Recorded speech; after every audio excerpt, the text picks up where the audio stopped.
Smacks, you know what time it is? It is the Play versus High School Championships. Another final, another best of 5.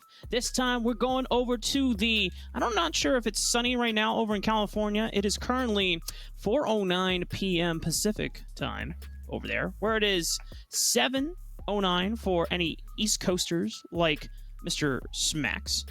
That's me. I believe. Yeah. So, Smacks, it's almost dark time for you. In fact, the sun might have already gone down. It's gone, right? It has been pitch black for hours now, Rafa. It's winter, so the sun goes down pretty early. But like you're saying, it's probably still sunny over there in California. Hope everybody over there watching and anybody around the world watching us as well is having a great day, a great holiday season as well. Hopefully you haven't gotten too sick of Mariah Carey these days. And hopefully you haven't gotten sick of League of Legends, because we are here with a best of 5 finals for the California high school region. And we've got some pretty stellar teams, one of which is named Banana Bread. And yes, I am very French. excited because banana bread is one of my favorite foods. So I really am. I'm rooting for these guys already. Now, that very team took out last season's last split during the spring tournament for Play versus in Sunny Hills. They were the champions, and I think they also won the Play versus All Stars, if I'm not mistaken, the very best out of all the teams that made it through their respective state finals. So, first of all, insane potential run for pan à la banane, if I'm saying it correctly. Hopefully it's banana bread. you know, we're pretty sure that it is banana bread. But if I'm not mistaken, Smacks, now we have yet to get confirmation for this, but if our memory serves correctly, Banana Bread was the team that took on Sunny Hills and came second to them in the grand finals for earlier this year. So the fact that they have already defeated their rivals from the winners in the split, and now they're here in the grand finals, they're going up against a new challenger in Arcadia High School, who we haven't seen before, Smacks. We have no prior history or any memory or knowledge whatsoever. So this is kind of the miracle run for, how should we appropriate this, Smacks? It's not necessarily a miracle run, but it is the makings of an insane run for Banana Bread to already take down the previous split winner. Wait. What's up? I'm remembering, because this LQ High School, LQHS, I'm doing some La Quinta! research. Was it La Quinta? Quinta? La Quinta. So La it is Quinta, the same. okay, that's them. All right. It's been a few months because we did this back in May/June. It's been a while, and we didn't get a chance for any other information from the teams or the TOs about the high schools. So we're kind of just running with the names of the players, but they popped up, and we're like, wait a minute, this name sounds familiar. These teams look familiar. And I think it all started with us recognizing Nuttin' Muffin. That name stood out for us. And I imagine Pancake Slap must have also been on this roster as well. Yeah, Pancake Slap, while I was doing my player research, definitely jumped out to me because this guy was challenger for most of the season in Season 11, Rafa, or Season 2021 as it's been renamed to. The support player on La Quinta High School, seeming to be the highest mechanical player on this roster. He played a lot of Seraphine over the course of the entire season for ranked, but a lot of other support champions in general, enchanters and tanks alike. So you can see that Karma's already been banned away, but I'm sure that Pancake Slap will have a lot to offer in that support position in this bottom lane. And yeah, paired up with Nuttin' Muffin as well, a guy who we got to see in the last season that we saw, the rounding out the high school split for them. I think they have some new players on this roster, probably graduations, how high school goes. But yeah, I'm really excited for this. And look at that, Instalock Seraphine, that's going. There it is. All right, well, the pop star themselves is going to be taking to the Rift, Smacks, in style. And depending on how well this champion does, we're going to see if Arcadia decides to respect Bandit going into the next game, or if Arcadia can beat this team with supposedly the support's best champion, then that gives you a little bit of a confidence boost and a mental edge for the rest of the series. As this, remember, best of 5 finals. Ooh. It's a long marathon that you have to get through, and a blitzcrank answer right off the gate. Yeah, I really like the answer into Seraphine, a very immobile mage in that bottom lane. You can hit her with that rocket grab and have a really easy time exploding her. Not to mention, with all this AoE shielding the Seraphine provides, if you drop that static field, it eats the shield immediately and then silences everybody afterward.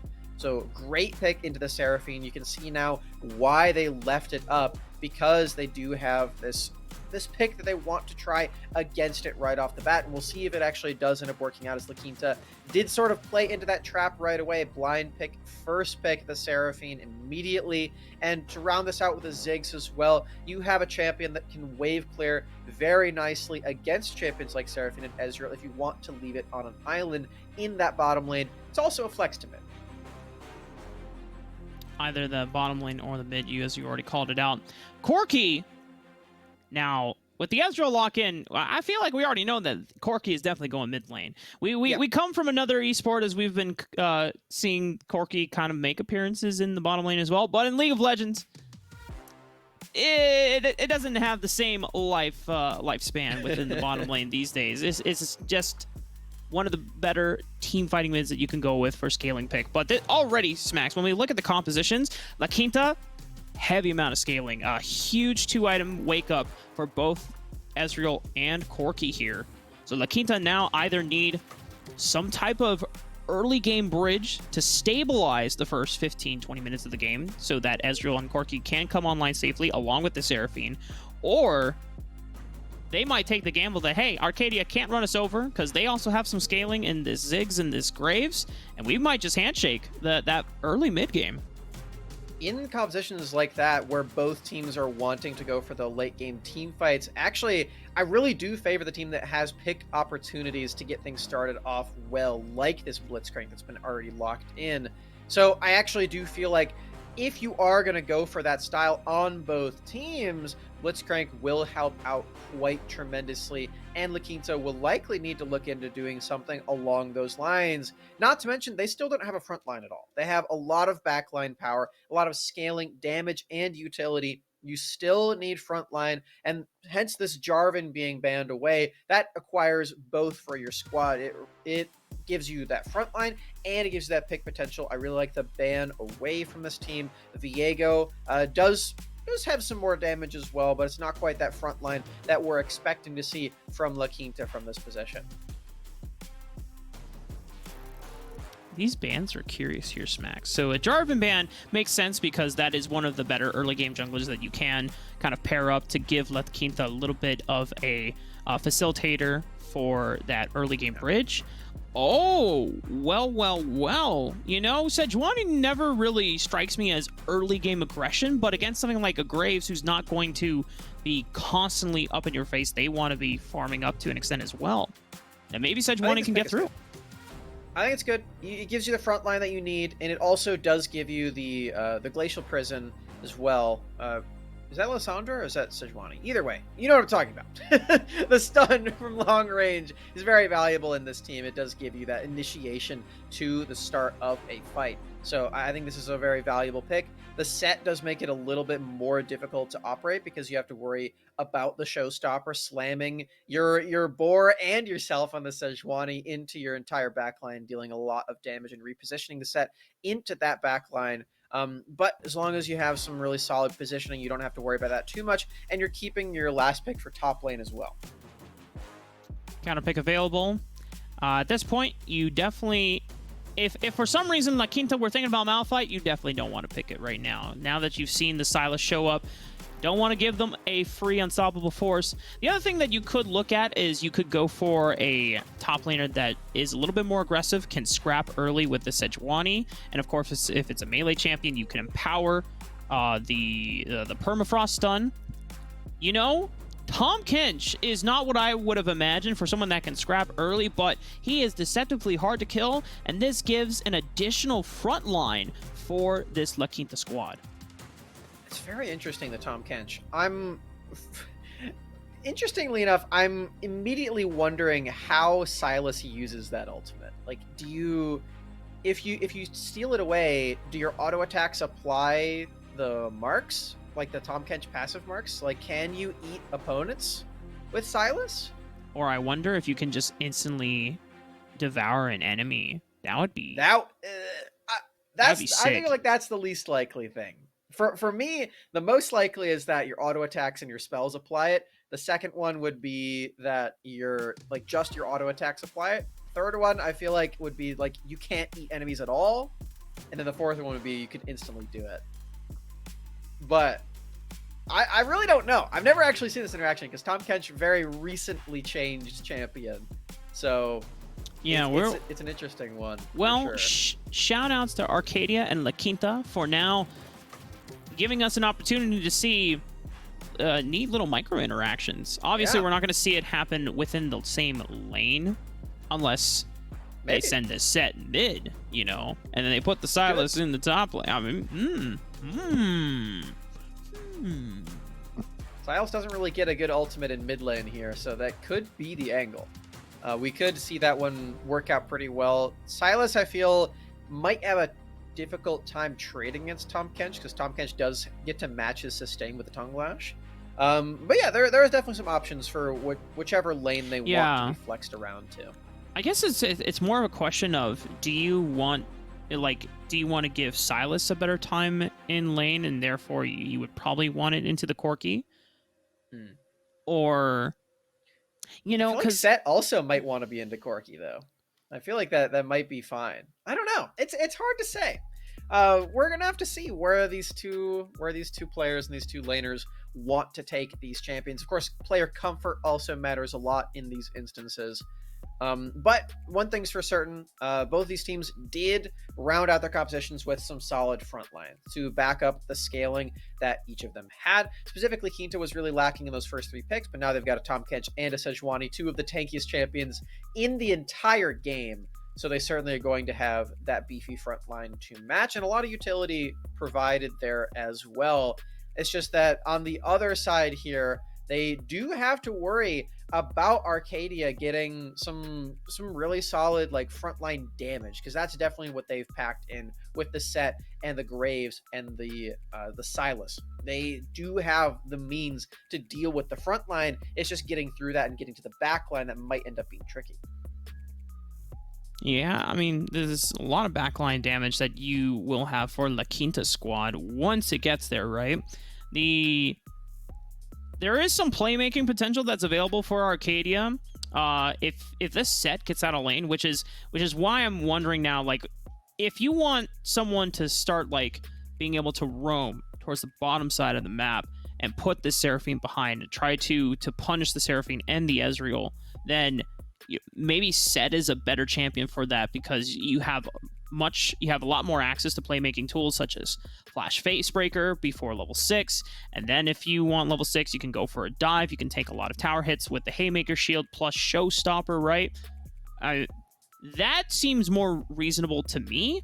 But if Arcadia wants to kind of match and say, hey, no, we can actually beat you in team fights, then they might just send the Set into the top lane, let Silas chill mid lane, and then everyone's just going to handshake it, and we might just be chilling for the next 15 minutes here, Smacks. Or they get the team fights rolling very early on, which would be also pretty fun. Like, Drake spawn at 5 minutes, we're sending everybody. I mean, that would be pretty. That'd be pretty insane. I don't know how thrilled a Seraphine Ezreal are about scrapping. Probably not. It's like, can we farm? I want to stack my tier. I want to get my Trinity Force. I want to get my Muramana. Seraphine's like, I want my. I know. Smacks is not really looking forward to 20 minutes of just chillaxing on the Rift until we get the team fight. So he's trying to finesse any way of seeing some action between these two teams. And then obviously, you know, with play versus, even if we've had team fighting compositions that would logically make sense, you know, if teams just kind of like handshaking and just try to out team fight each other, I would expect that there's going to be some room for plays that can be made. I mean, now the fact that Sejuani doesn't have to go up into something that is a little bit more deadly in the early game, like a Lee Sin or a Xin Zhao, then Graves, you know, can scrap, but it doesn't possess the same type of lethality, you know, early levels 1, 2, and 3. So you can look for some plays around your Tahm Kench as well, because it's melee. It can empower the permafrost stun. There's just no need to, right? Everyone is just kind of fine chilling. I would imagine more that the agency or the responsibility and the onus is on Arcadia to not let this game go too far along.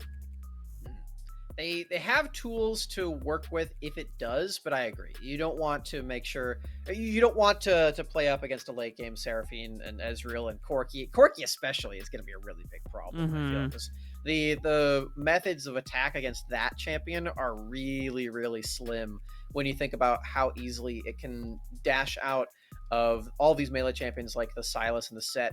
It's getting in range of that champion that's going to be really tricky. Like, yeah, you can't get in range of Ezreal, but in the super late game situations, Ezreal probably won't deal as much damage as something like a Corki would on the same items, especially. So there are a lot of late game tools that both teams have, but I fully agree with you that if La Quinta do get to that spot, it's going to be a really easy time for them to take over the game from there, especially with the support player, the Seraphine. I'm really excited to see what Pancake Slap is all about on the Seraphine, because like I said, his most played champion in the ranked season is Seraphine, like 850 games of it on the ranked ladder in Challenger, the highest tier of play on the ranked ladder here for this player.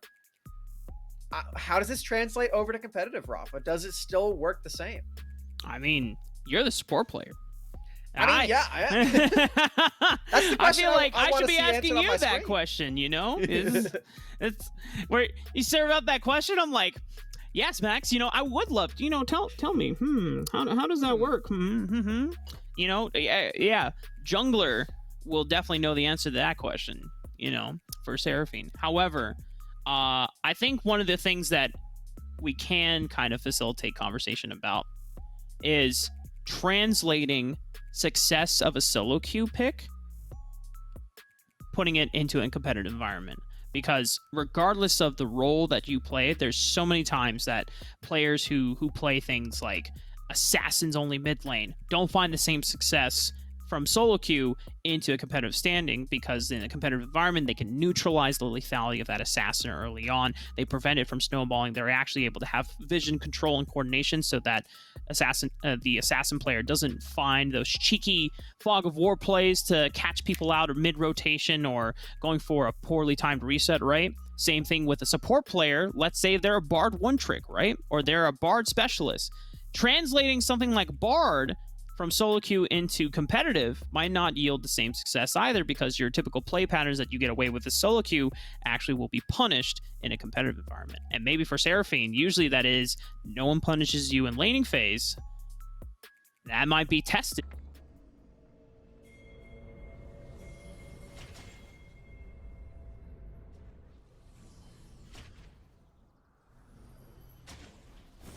Welcome to Summoner's Rift.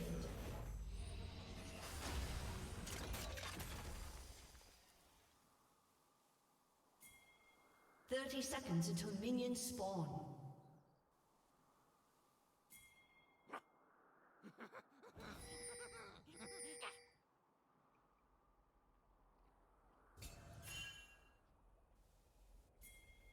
Speaking of the boys, looks like all of the boys are up here on this top side, and the sweeper reveals that they cannot stay around because they've been spotted. A nice little Fnatic level 1. All 5-man coming towards the top side of the map, seeing if they could potentially look to burn a flash onto Brooklyn, or maybe a kill if they had the means to lock down that Tahm Kench. But top lane start for Jabong Nakji. or Nakiji. Am I saying that right? Yeah, Jibang. I We'll don't go know. with. I'm a white boy from Michigan, Rafa. Well, that nice Oh. ward in the Raptor Pit is going to spot out Dragonic and the rest of the bottom lane for Arcadia, starting on that red buff. That's going to give La Quinta a nice bit of information and a little bit of intel to work with on where Dragonic might be heading. Yeah, really good vision across the board for La Quinta. They spotted out both instances of jungle pathing from Dragonic. Oh man, and already a really nice bit of chunk damage and chip in this bottom lane from Nut and Muffin and Pancake Slap. The pastry synergy, very high in this bottom lane, might I add. And they were able to do this because of the jungle path from Jibong on the red side. Yeah, Pancake and Muffin. Sounds like a great breakfast combo. Go to a nice little cafe. And a Wood player does have Valkyrie for him themselves. So he's going to be able to dodge out on this gank from Dragonic. Gets a little bit of a slap trade in the face. But nice thing about jungle privilege is he'll be able to lifesteal it back up off of the Scuttle Crab once it spawns in the next minute. Just crossing over after doing red buff and Raptors. That aggressive trade trying to help Kiting out stabilize the laning phases. And a Wood player was pushing into him, having a lot of priority available for Jibong. But Jibong is just taking that privilege and making sure that they can farm, mostly pull clear their side of the jungle. Getting pretty low in the jungle, clear on Sejuani. Not a lot of damage on the boar and the boar rider herself. But regardless, with the smite, allows that level 3 to be hit. And so some extra time left over to wait and hope that the Scuttle Crab spawns, which it will right now. It's there. And it will provide that extra time and efficiency for Jibong to keep taking these camps. Very, very quick clear on this one for Sejuani on the Scuttle Crab, as they did just lower its overall durability. And with it, the experience that you gain, but that's completely all right. Jibong out farming and outpacing Dragonic, even on this Sejuani right now. And a Wood player taking a lot of damage from Kiting, but now on the return of that trade. Meanwhile, Dragonic finds an opportunity onto Brooklyn, but Brooklyn, after being CC'd, then pops the Abyssal Voyage, or the Abyssal Dive, I should say. No longer Abyssal Voyage. Rest in peace to the old Tom Kench ulti. Yep.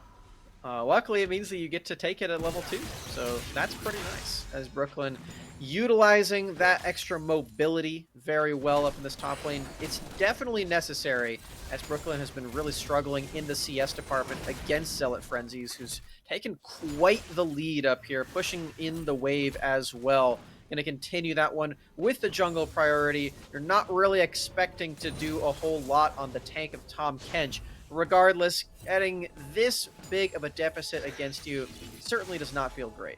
And so what Draconic was able to do... Oh no, Hamlegs, don't do it to him. Don't move over there. Oh no! What a beautiful flash hook from Hamlegs! Threads the needle in between the minion waves, and that's first blood for Kiting. Man, that was insane. And a Wood player, even with the quick fingers, had the Valkyrie, but it wasn't in time. Did not get behind those minions. And Hamlegs with the flash Rocket Crab, able to secure it. Not even losing a whole lot from this one either. Only the Ignite cooldown, because Hamlegs does have Hex Flash. So right back to that bot lane, right back to the spot where they can apply all this pressure. Excellent roam from the support player. And when we were talking at the top of the draft that Arcadia does have the onus to do a little bit of playmaking, mainly through this set, we didn't even consider the fact of this Blitzcrank being able to roam, because he does have a Ziggs as his bottom lane. So at some point, Ziggs, now that he has access to this tier, can safely farm up the Seraphine and the Ezreal duo lane, while it's going to be a little bit annoying to deal with in terms of poke. Hamlings can always look for roams and plays like that, and that is how you can get a snowball going. Feeling the breeze of the Rocket Grab at their ankles, Nut Muffin and Pancake Slap realize that they have to be more careful. They are up against a skilled Blitzcrank player, which is always scary to go up against. But they still have that wave pushed in against the Ziggs. They still have all this priority for Jibong to go and take this Drake. And it's not the big team fight that I alluded to in the draft, where everybody is going 5-on-5, all in for the first Drake, but it is still a secure and it is still going to go over to La Quinta's Hextech one as well, which is ability haste and attack speed, for those of you who are unaware on the new update. You know what this means, Max? Mm.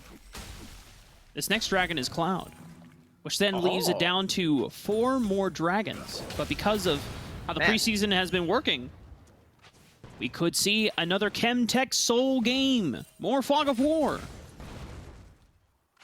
Always fun time. We got to see a bunch of those yesterday for the British Columbia finals. That was great. We didn't end up getting to see the entire Soul. Oh, bummer for Dragonic. That pesky melee minion in the way. Oh, Hamlegs. I don't know if he was able to get through that. Nah. I think Nut and Muffin and Pancake were able to spot it out, and unfortunately, because Dragonic was just barely spotted out by that one pesky melee minion, it's gonna stifle that play from ever occurring. And it gives a little bit of an advantage for Jibong to make use of that tempo advantage time. Brooklyn is level 6, however, Zealot is also level 6, and he's gonna... Oh, you saw he was trying to get in position, ready for the little bit of a cheeky showstopper under the tower. Would have definitely been lights out for Brooklyn. And a flash answered back. Means that Brooklyn is now... I'm going to be struggling to try and push this lane in. It looks like Zealot actually was forced to use Flash earlier on in a trade, as Brooklyn doesn't have ultimate anymore. So I think that's probably why Zealot was struggling in the HP department in this 1v1. Now, the wave being pushed in. Great news for Brooklyn, who only has this Bramble Vest, but is now winning trades against Set the Tank Killer. Pretty good stuff. Now you're seeing that advantage, while still there, is mitigated just slightly, and Zealot Frenzies is going to have to put in some more work to keep this frog down. Looking at the build that Dragonic is working on right now, as he's doing a nice job of juggling both camps and clearing both blue buff and Grob at the same time. With this Dirk start, more than likely going to be an Eclipse rush for himself. Is not going to get a lot of crit, but having access to a lot of burst damage, or potentially a Yomo's rush as well, wants to just see if he can blow up this backline. And we're going to see how Dragonic plays these team fights out, because a lot of the times when you're playing Graves, you have the option of playing front to back, but if you're going for more of an assassin build or more of a burst build, you do want to position yourselves on the sidelines of the fight. Wait for the fight to break out, the initial CC to be thrown from things like Hamlegs and Zealot Frenzies taking up that front line, then you come in through the side as Dragonic, and you just look to blow up this Seraphine, the Ezreal, and the Core. I really like this aggressive trading from Kiting. Might get punished in the mid lane, though. Huge knockup from Jabong. They take out Kiting super easily. Textbook stuff from the Sejuani. Oh, Dragonic is in range. Has collateral damage. Jabong gonna scout this out. Smoke screen pops. I don't think Dragonic can do a whole lot other than get stunned up by the Sejuani. Collateral damage still available. Flashing forward, trying to get the damage down. Ooh. It's a trade of 1-for-1 as NA Wood player tries to go into the brush, but with the auto attack, reveals himself for just a moment. Hamlegs wants it. He has flash. He has flash. Not gonna get it. Jivong, having access to Arctic Assault in the nick of time, makes sure that Hamlegs doesn't collect more ham for himself this Christmas. So with that play that we just watched, I do want to bring up that the trade pattern from Kiting before the secondary fight was actually really solid, because he forced the package use out of NA Wood player, and it gave Dragonic enough time to confidently take out the Rift Herald. It's just that Kiting got overconfident after that, knowing that the jungler was in the area, but didn't expect all the crowd control follow-up from Jibong, and used the ultimate, the hijack, to remove the quirky rockets.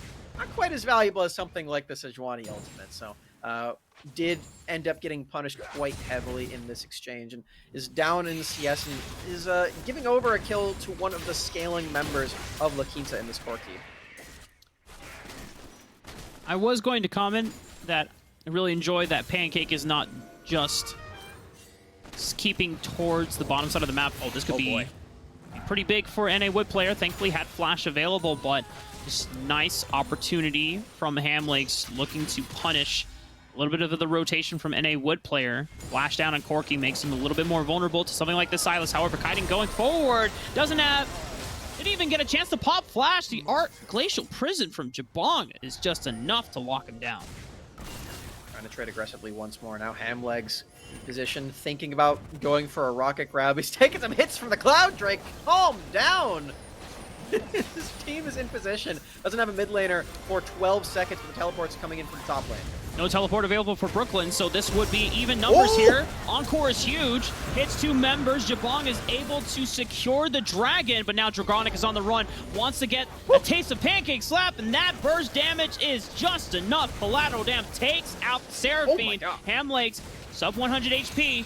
Kaiden now back from the grave, looking for the teleport, forcing himself onto Nut and Muffin, forcing the out to heal and the flash. Kaiden backwards, True Shot Barrage hits a couple players, and it's enough for NA Wood player to go down. Pigar is the one that secures the kill on that one. Kaiden going under the tower, takes out Nut and Muffin. Jabong still on the run. Not going to be enough damage here from Zealot and Dragonic. Jabong will make it out alive. Ooh. Drake secured. The team fight just does not go their way for La Quinta. Double teleport in. Even after the Encore, Zealot is still going to be in range for this one. And then the Silas teleport as well, directly into the middle of this team fight. Not a whole lot to do in these team fights when there isn't really a front line to help out NA Wood player and Nut and Muffin, and even Pancake Slap, who are very, very vulnerable to all of these very aggressive, very mobile bruiser champions like the Graves and the Silas. There's no Tahm Kench in position. Sejuani doesn't have the ultimate. It's really tricky to make these skirmishes work. That doesn't mean that team fights can't, but that just was not a team fight. La Quinta able to somewhat stabilize afterwards. Arcadia making use of their advantage up on the Rift. They had secured the Rift Herald and immediately slammed it into the top lane and getting a lot of turret plate gold, not only for Zealot, but as well for Dragonic. You know, that would have been a sick Mad Life if Hamleg's predicted that correctly. Unfortunately, going for the style points ends in NA Wood player giving a lot of damage back over. And Brooklyn might be in a tough spot here. Dragonic is making his approach. Brooklyn still has Flash available. Needs to get away from that Facebreaker before using the Abyssal Dive. He's going to have to wait it out, but Zealot can just hold on to it. It's just a game of chicken. Who will use their ability first? Brooklyn trying to outplay it as long as he can. Has access to Devour. Finally goes for the Abyssal Dive, and Zealot looks like didn't have access to Facebreaker. So Brooklyn evades the gank. Used it just before the Abyssal Dive popped, and just like you said, it is that game of chicken. You can't use either spell until the opponent uses it, and because of this, Zealot Frenzies gets a little impatient. Forces out that spell just before... Oh, there's a Sejuani in range. Does Zealot know this? There was a little peek of vision. Facebreaker is still dropped. Let's see if there's actually a skirmish here. It doesn't really look like Brooklyn wants to engage this underneath the turret. Even with that Devour, not super confident, especially considering they don't know where Dragonic is. Dragonic also kind of thinking the same thing. It's like, do I really want to fight this Tahm Kench if the Sejuani is lurking around in the bush, since Control Ward taken and blinding us in terms of vision through that top side of the map. Now for Dragonic, he did complete this Yumu's Ghostblade, so he has a lot of burst damage at this point in the game, and with squishy members like Nut and Muffin and Pancake and NA Wood player, there's a lot of potential burst and lethality setups here for this bot lane if Hamleg's can lock one of them down. Playing the vision game in this bot side river, knowing that the next Drake spawn could be the difference maker for La Quinta. Soul Point is no joke. Completely shifts how the rest of that game is played. It's La Quinta wanting to get over to that spot. Likely will need Brooklyn this time. If the teleport timers align, we could potentially see Zealot Frenzies not available unless he decides to walk down right now. But wanting to match the Tahm Kench for the moment, Brooklyn, as long as they keep teleport alive and ready to be used, should be an outnumbered fight for La Quinta around this Drake, if there even is one. Depends on what Arcadia wants to do.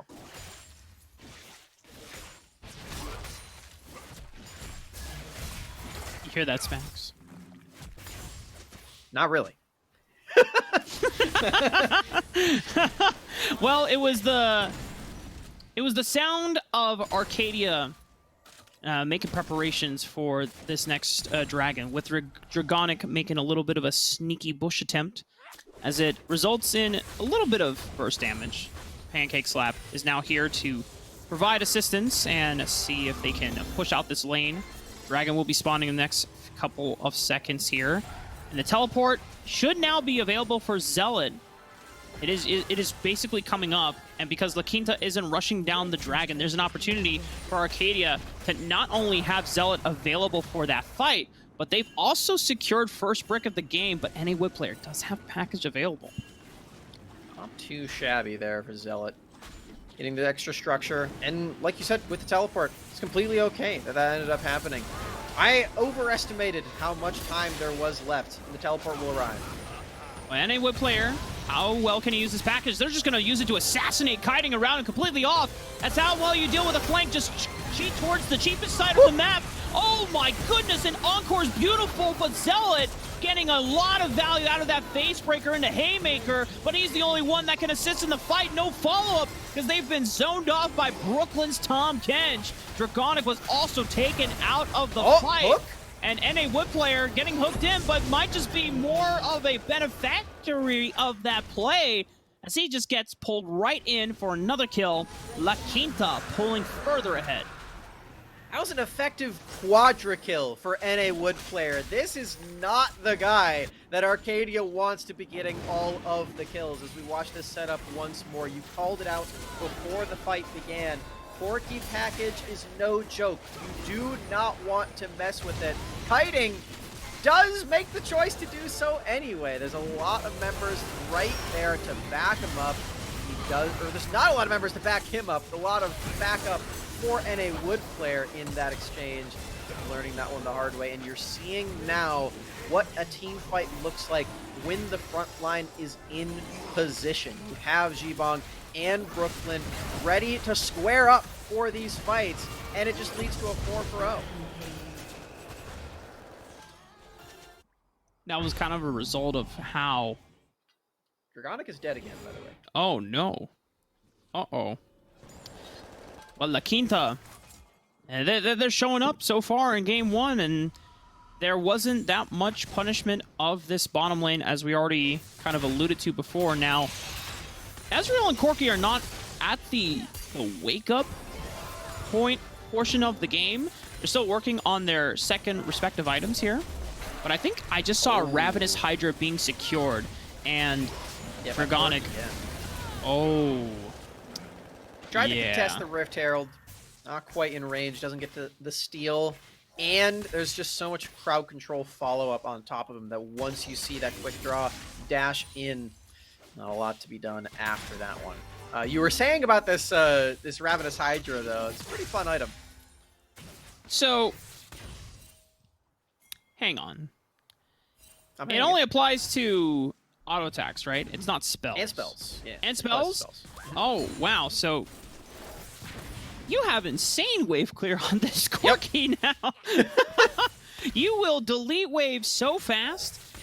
I don't know how much damage it translates into pushing power or team fighting power, as we're so used to seeing the value of crits. And with these two items, you're not building an Infinity Edge anytime soon. But if that is, you know, if that is not a concern for La Quinta, and you don't necessarily need the crit damage this game, since there's not necessarily that many dedicated tanks on this squad, I mean, I guess you'll still be doing an effective amount of burst. This is strange for me.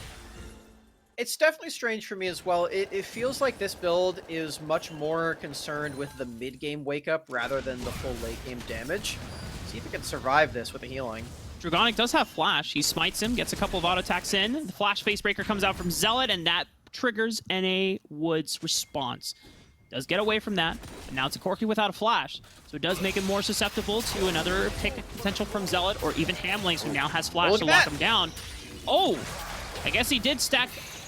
Wait, did he stack all of them? Yeah, he did. Okay. All right. Well, now It's Tom Kench's turn. He gets the slap down. He gets the damage, but Brooklyn's going to have to flash out that Mega Inferno Ball. Might be able to outplay this, and Kiting, he has to wait for Pig to get there, and he can't interrupt him, and he gets the Abyssal Dive out. Brooklyn is alive.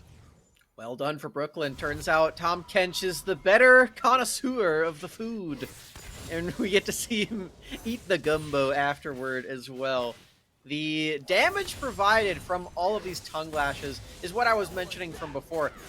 Tom Kench is one of the few champions in like the melee class of champions that can out-sustain a Silas as long as you're landing those tongue lashes back to back to back, because you get percent health healing from that. So there's really not a whole lot of business that Kiting has going for a 1v1 against this champion, as he's learning very quickly. He's also very tanky at this point. Yeah. Even though it's only one fully completed item on that, oh my goodness. I'm about to say Gauntlet. Okay, Frostfire Gauntlet. I almost said Frozen Fist, and I was like, wait a minute, that's not right. That's still true, yeah. I think that's still what it's called. Actually, I guess that's fun fact, when Ornn upgrades the item, it is called Frozen Fist. Oh, okay. Because it was a Iceborne colloquial Gauntlet term for so many years that they decided to put it in. I think Iceborne Gauntlet also used to upgrade into Frozen Fist when it was an Ornn upgradable item back then. So that's not quite the same. Kiting is now relegated to being the one that tries to eat Tom Kench. There's a stack stacking up, has Devour available once again. Going forward, who can eat who? Oh. It's Kiting that devours the catfish. And I spoke too soon, Rava. Definitely spoke too soon right there. The second item ended up being the difference maker. No shield allowed for Brooklyn. Now you can see the items. Oh boy, Brooklyn says, hey, I probably need some magic resistance right about now. Buys this full-on Spectre's Cowl, and with all that pressure provided, no Drake can be taken for La Quinta. Gotta wait. Zealot finally pops the Haymaker, gets a nice amount of shielding back, and you just see the rest of Arcadia, they're like, should we help him, guys?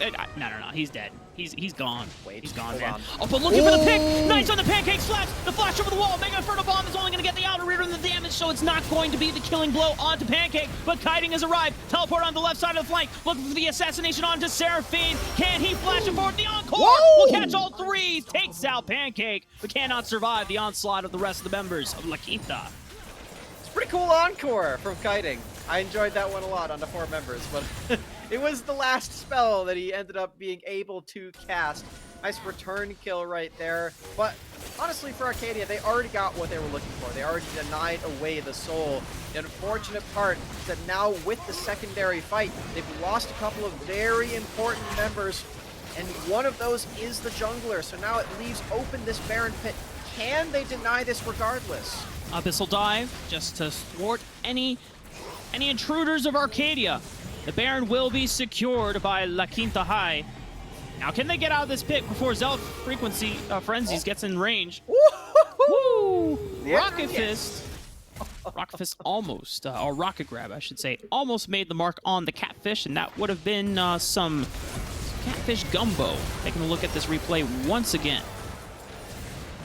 I like that the fight starts off with this Rocket Grab, but after that, Arcadia just full commits to a fight that was really just meant to be a pick from the get-go. They didn't have their main front line in the set, and to even get there to begin with, Kiting did need to teleport on over, so ended up being a fight on poor footing. They already forced the flash out of Pancake Slap. You gotta know when to cut your losses and just take the L and escape the team fight. As this seems to be a pretty good trade. They seem to have learned their lesson from that one, as Arcadia do trade for an inner turret in the top lane.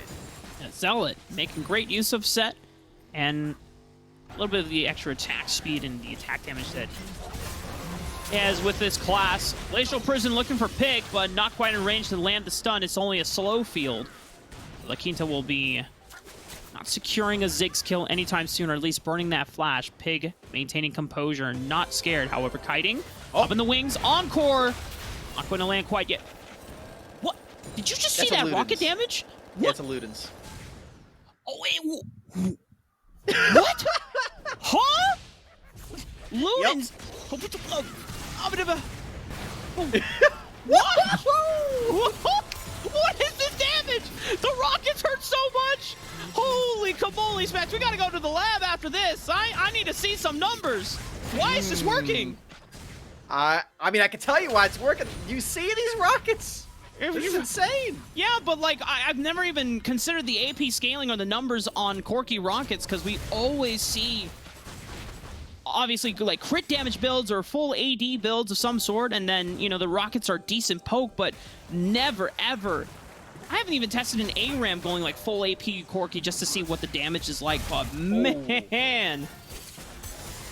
I was really close to Brooklyn. You can actually activate the Devour off of Tongue Lash if the target is at max stack, so that very well could have been a full kill onto Zella, but excellent dodge prevents it. Now they're underneath the turret.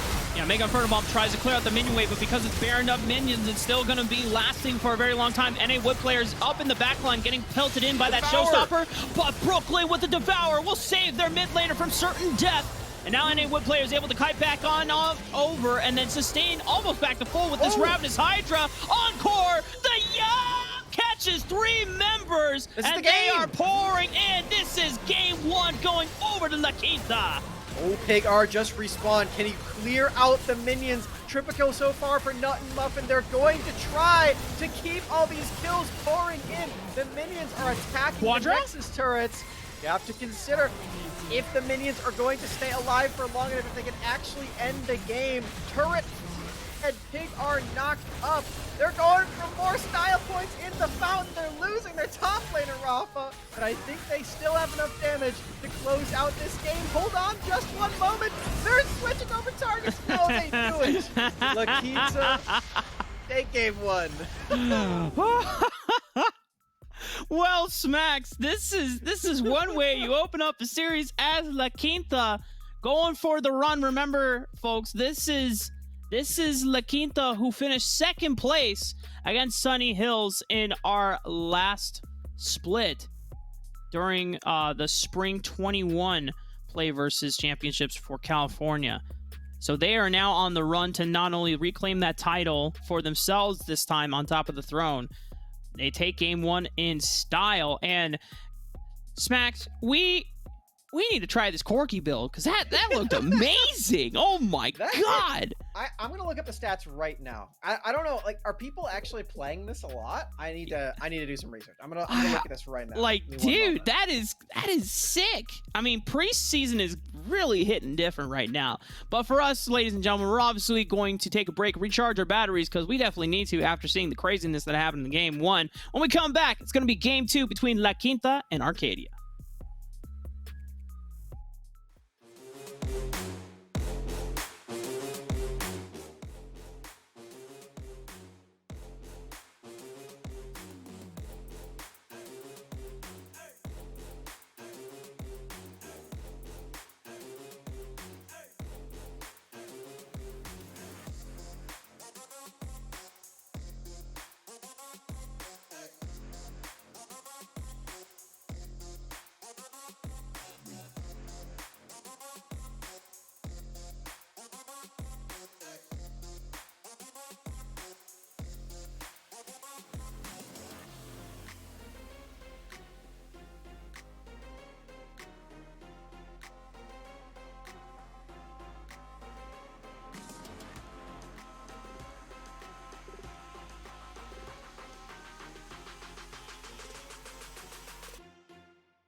Welcome back, gamers. We have another Professor Smack session with us today, where we will learn why people are building Corki like this. So please tell me, Smacks. I have my pencil and paper.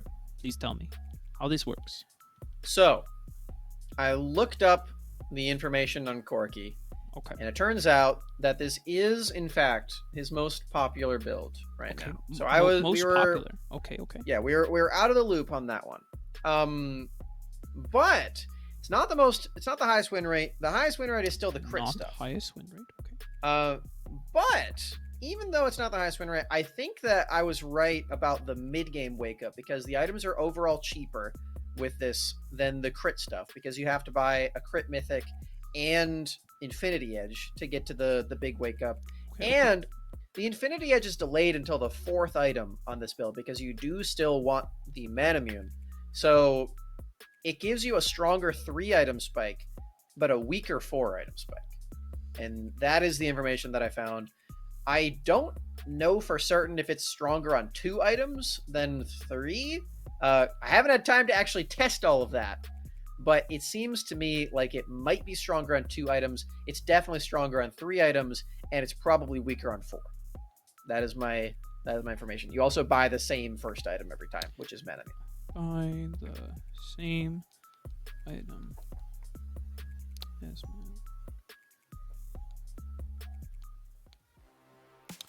Okay.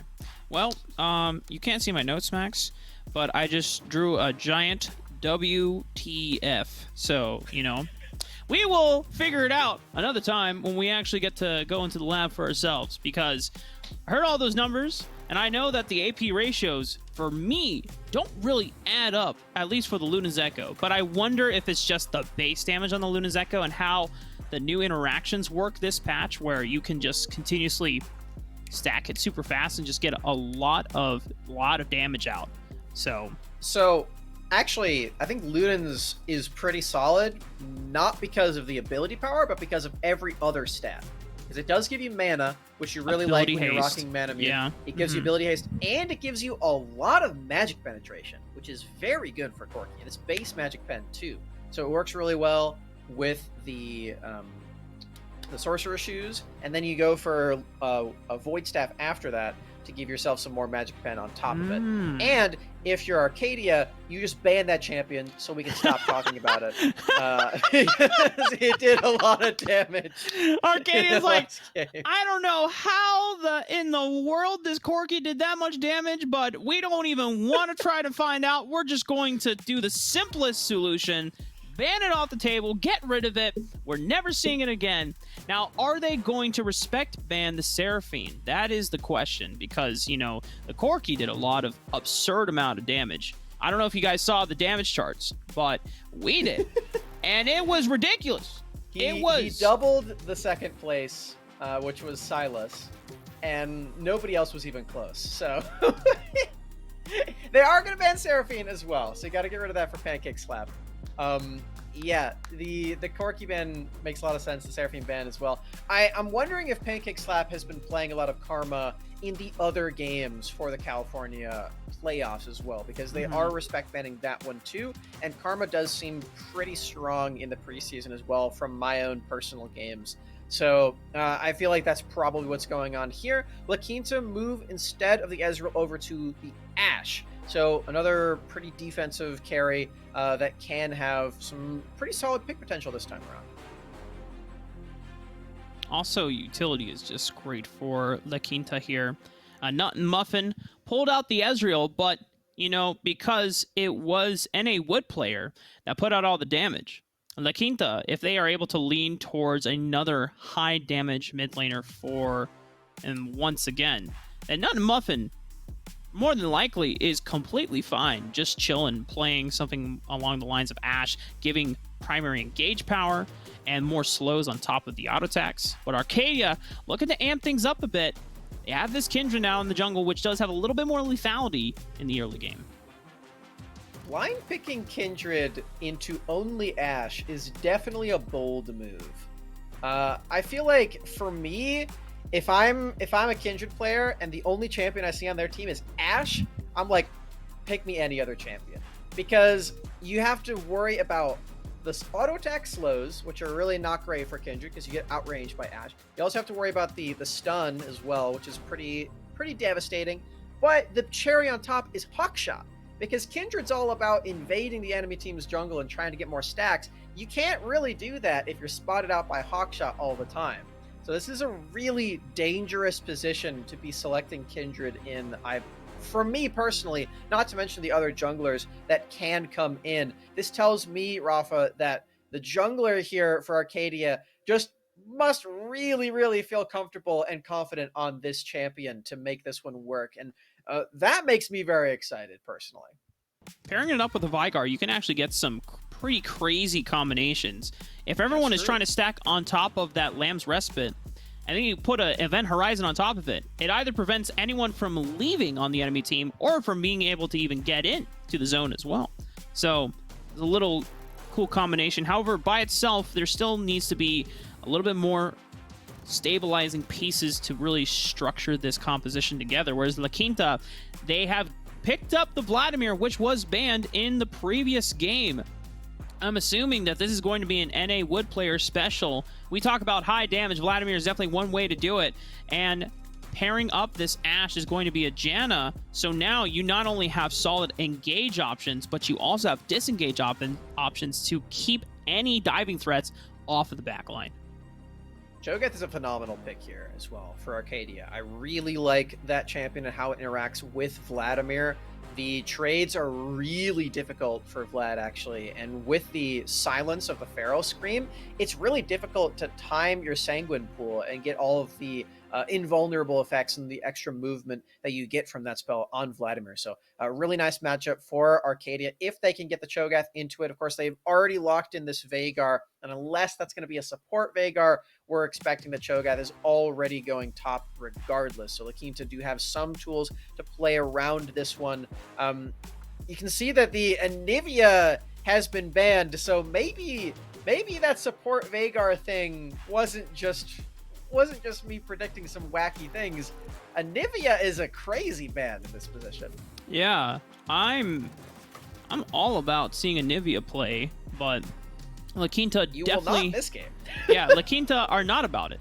They're more like, hey, get rid of that. We don't want to see it, and it would be very difficult for a Vladimir to actually get through that, because I mean you can pop the Nas if it's going like a Ghost Flash situation, but you can't really get over a wall if you don't have Flash, and that slow field from the Glacial Storm does make things very difficult for Vladimir to navigate and really commit on the hard dive that they want to go for. Whereas Arcadia banning out some solid top lane options, Sylas and Shen making their appearance, and then Ryze going to be the last option that La Quinta take away from Arcadia. Yeah, they really do think that this is either Veigar or Cho'Gath support or something, because banning out these mages when Veigar is already on the field definitely does not make a whole lot of sense to me. They definitely have done their research on Arcadia, and they know what this team is all about. With the Hecarim locked in, that just makes things even crazier, Rafa. Kindred in the lane! It's lane Kindred! Oh my goodness! Is this like Kindred Veigar bottom lane? That's sick! I guess it is, right? There's no other way that this is what's going on. Veigar, okay, so if Veigar is support, it's actually pretty tricky for Ashe and Janna to move around. So that's pretty creative. That's a creative way to deal with this Ashe problem that I was mentioning before. I don't really know what's happening, though. California is bringing out the spiciest of drafts. It's not even like, not only we're getting unique champion picks, but the assignments of where these champions are going is the icing on top. A Mordekaiser to be the answer into the Cho'Gath. Quick switcheroo, Brooklyn is going to return to the Tahm Kench. It worked out so well for them, and it would be nice to have a dedicated front line as Xin Zhao, while great in the team fight, not necessarily a tanky fighter, but can be more of a sustain bruiser thanks to the changes of that Gore Drinker now. This is where things get really tricky for Arcadia, because they do have this last pick counter pick, but where is everything going? Oh my god. Okay. All right. We're not getting too crazy. We're not. I was about to flip. I was like, what is happening, guys? Like, hello? If they had locked Lee Sin, then you would have had things like Cho'Gath mid, Hecarim top. That would have had to been the play. That would have actually been the thing. But thankfully, now let's check in with our production and make sure that all the champions lined up. Those are the correct picks. I mean, I think that was all right. I thought I saw everything picked in like ahead of time. It's not just Pro Draft being crazy. So yeah, no. I'm assuming that this is right. This is law that we are getting these champions. I mean, so I'm still thinking that it's Kindred bottom lane, unless they run something like Veigar Leona bot lane. But if you're playing Leona support, that says to me they want to smash this bottom lane, because one of the things about Kindred is that she actually has a lot of early game damage, especially with not only the tumble of Dance of Arrows, but also the mark or the mounting dread. You have an execute on that. So if you get bottom laners extremely low, especially squishy targets like Janna, you can actually go for an all-in threat at level 2. You just take Q and E, and you are chilling. The only problem that I have with that, because you are right, you have a lot of damage here. If you're playing up against Pancake, who is a challenger level support, picking this Janna against a Leona, there's no way that Howling Gale is not going to land on the Zenith Blade and cancel it out, right? That is the expectation that I have going into this lane. Because as a skilled Janna player, you do like the matchup into Leona. As long as you are in that early laning phase, as long as Leona's not level 6, you have a very, very clear way of denying the advances of this champion, as long as you land that tornado, as long as you remove her away from getting that Zenith Blade and follow up stuns afterward. So to me, this matchup is definitely really tricky for the Kindred and Leona. Might be a little different if there's a Veigar involved, because then you have the zone threat of the event horizon, but still, it's that doesn't come online until later, you would expect as well. I'm feeling like you have to do something very, very early, like maybe a level 2 spike with this lane to really make it work, or some jungle attention. But your jungler is Hecarim and you're playing against Xin Zhao, so the early ganks don't really feel super, super easy either. Like, it's a lot of stuff that's very unique, and it might catch them off guard. But I've got a lot of questions here, and they will only be answered by gameplay at this point. You just got to see how the team executes it, right? Yeah. I mean, the fact that there's all these mage bans out from the table, even though that the Veigar was already selected. But now that it seems like the most logical position for the Veigar is still back in this mid lane. So, hopefully for Arcadia's sake, they have this Veigar pick practice well enough in both of the roles that they were potentially leaning it towards, right? Otherwise, if the skilled Veigar player is not the one that is piloting it, then it seems, I don't want to say a waste, but it doesn't seem as an effective use of the pick if they were planning it, just because they wanted to pivot around, okay, you know what, Veigar is now suddenly the best mid lane pick that we can send into the Vladimir, so. Okay, here's the play to fix everything. You keep the Veigar in the bottom lane. So you send him down there, he's farming with the Leona. You put Cho'Gath matching the Vladimir, because that matchup's really good for Cho'Gath. Mm-hmm. And then you're taking the Kindred and you're putting it into the Tom Kinch, where you are a ranged percent health dealing champion against a super tank. We could ask APA on the Kindred Tom Kench matchup because he has He's played not lane. even a top He's laner. played lane Kindred before, so That's true. I don't know if he's played the Tom Kench matchup, but we could just be like, "Yo, what do you think about lane Kindred into Tom Kench?" And it'd be like, "Yeah, that sounds awful for Tom Kench," you know. I feel like it would. I feel like that would be the way that I would like doctor this draft and be like, okay, this is how best we can utilize this. Because if you're sending Kindred to a lane regardless, then it feels like that might be the best spot for her to be in. Because again, the Ashe will outrange her. The Vladimir has a lot of sustain. I feel like the Tom Kench is your best bet.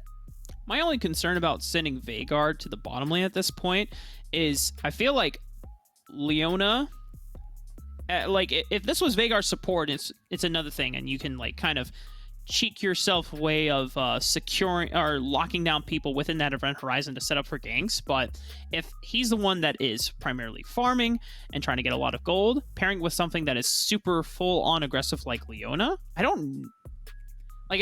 Am I wrong in thinking that Veigar early on doesn't have all that much burst damage? So he doesn't unless you can keep your opponents in the same spot. And that's what Leona does. Because you do have your W, which deals like a good 200 damage early game. So the Dark Matter does... Yeah. Okay. It's I'm pretty not solid early game. It just costs a lot of mana. Yeah. I'm not familiar with the base damage on Veigar, and it's just always kind of assumed, oh yeah, well, Veigar, you want to farm stacks up early on, and you don't really want to push for all-ins until you have at least Primordial Burst in your level 6. But, like you said, Smax, if you're stun locking them with Shield of Daybreak and you're able to layer down the event horizon, then you can guarantee your full combo pre-level 6.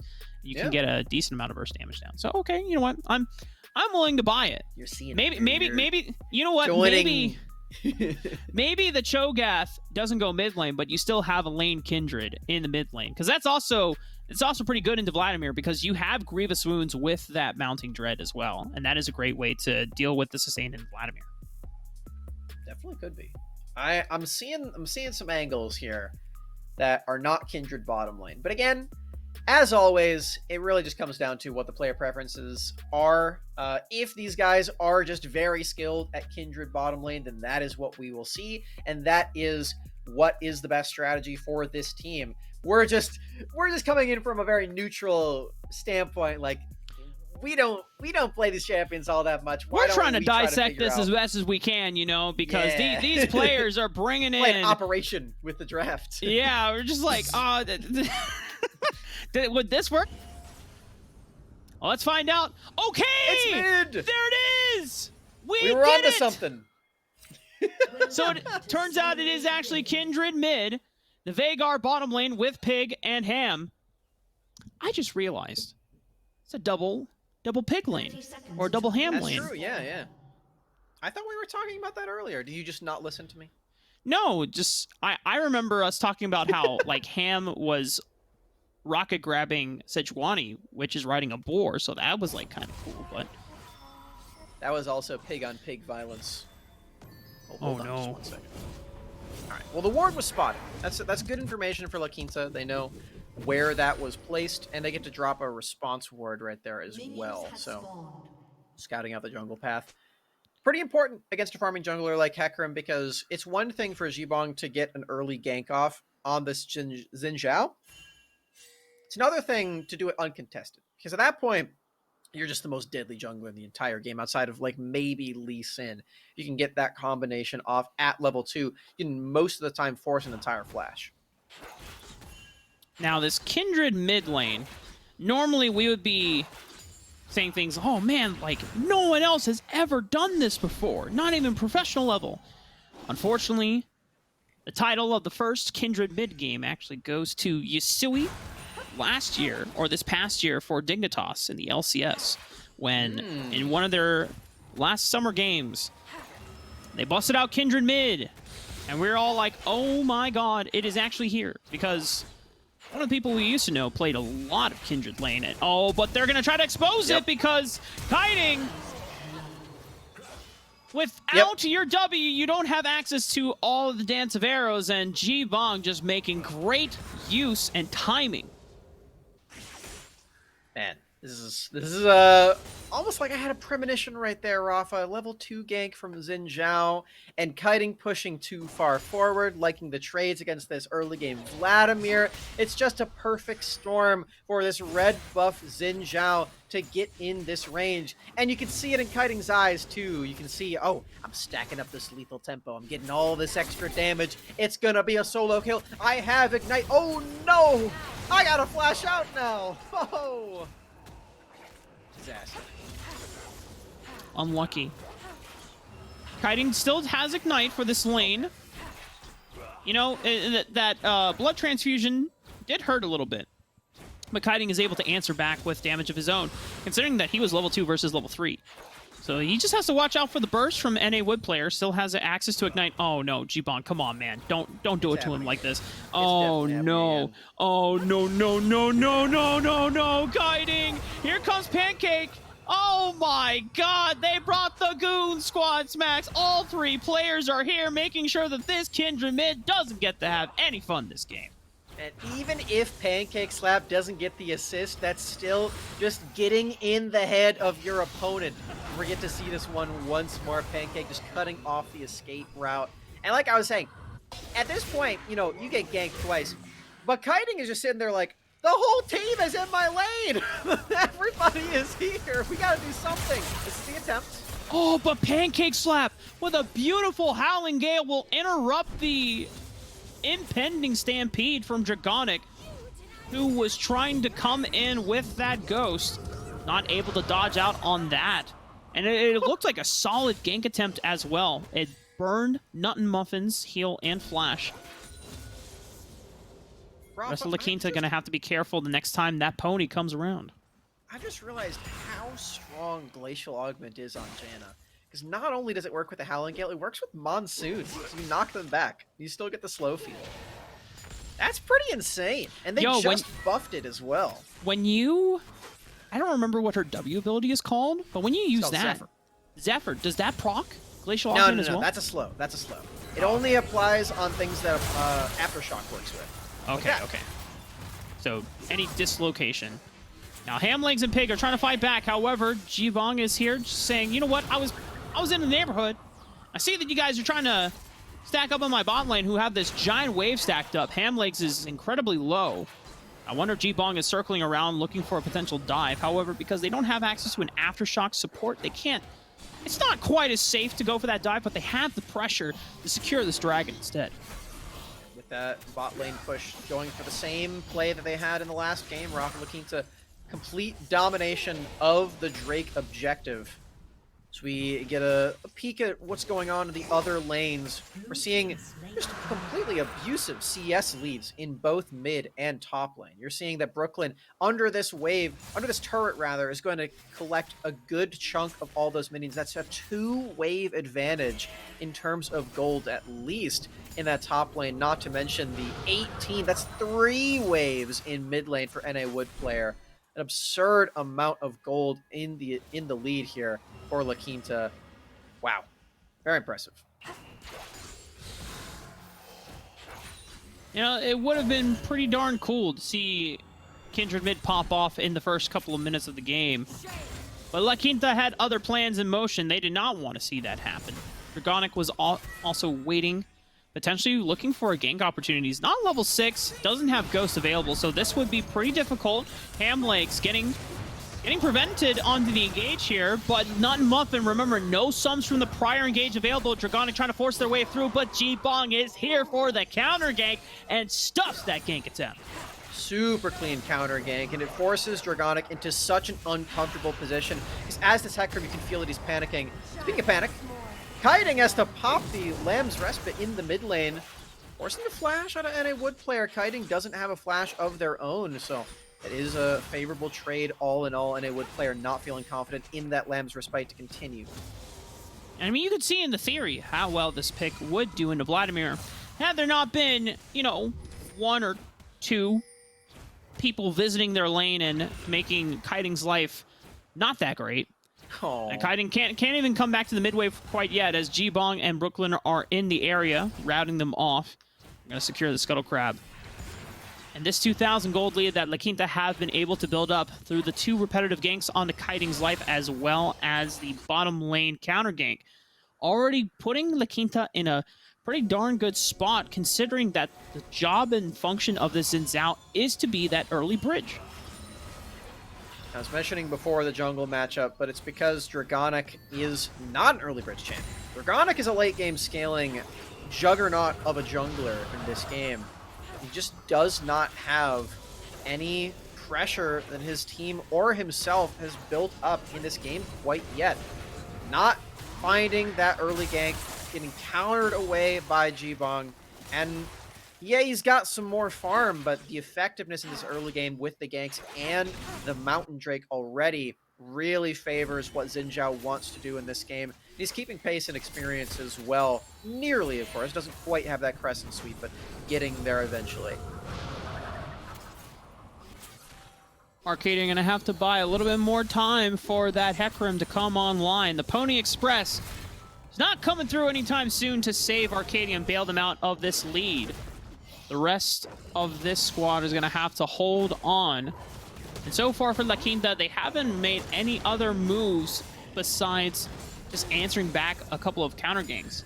And now that Nut and Muffins, both of their summoner spells have returned off cooldown. It's going to be a little bit more difficult for Arcadia to try and run this one back, but you can see how badly they want to make this work. Oh! Zenith Blade down onto Hamlegs. Pig and Dragonic wanting to just make this advancement forward. It gets Flash and Ignite out of Pancake Slap, but it's a teleport response from Brooklyn that's going to force Arcadia back. They now have teleport advantage. Yeah. Zealot Frenzy is just going to have that one for the next Drake fight if it happens. And a Wood player under fire once more in this mid lane needs to get the blood transfusion up once more. Oh my god. That's a lot of damage. As we're seeing, the bold play from G-Bong was right there to start up the Rift Herald. Realized that Zealot Frenzies was going to get quite a bit of turret damage up in the top lane if he continued, thanks to the teleport from Brooklyn. So abandons that Rift Herald until later. Ooh. There's a ward here, so they know. One more time, Nut and Muffin flashes over the onslaught of shadows, but the fear still connects, and they're able to lock down Pancake this time. A teleport advantage that they're able to make use of, even though NA Wood player comes around. Zealot is now here, lands a beautiful rupture on Nut and Muffin. No flash available this time around, and inside the event horizon, it is him that goes down. Zealot will scrunch him up. Doesn't even use the feast. Didn't have it. Not quite. Used it on a minion up in that lane before, trying to get some stacks. With this teleport, it's another favorable trade for Arcadia. And Dragonic finally is getting in range to do all of this damage. Uses the ultimate right there to counteract the Howling Gale, making sure that the really nicely placed Tornado wasn't quite as effective as it possibly could be. And Nut Muffin doesn't have the boots quite yet, so does get caught up by the Rupture in the event horizon, with all of the rainbows as well from the Leprechaun Vagar skin. Love to see that one. Can't escape. You know, there's some... If you're a really old school League of Legends player, there's a little bit of lore between Leprechaun Vagar and Ashe. Do you know who Civ HD is? I do. So, do you know that one Civ HD video back in the day where he was playing LeBlanc and he had a friend who was playing Leprechaun Vagar, and they just bullied an Ashe to the point where she had to buy a Warmogs just to survive the amount of burst that was coming in from LeBlanc Vagar kill bottom lane? This was like season 2. I don't remember this, unfortunately. But that well, sounds you should look it hilarious. up. It's great.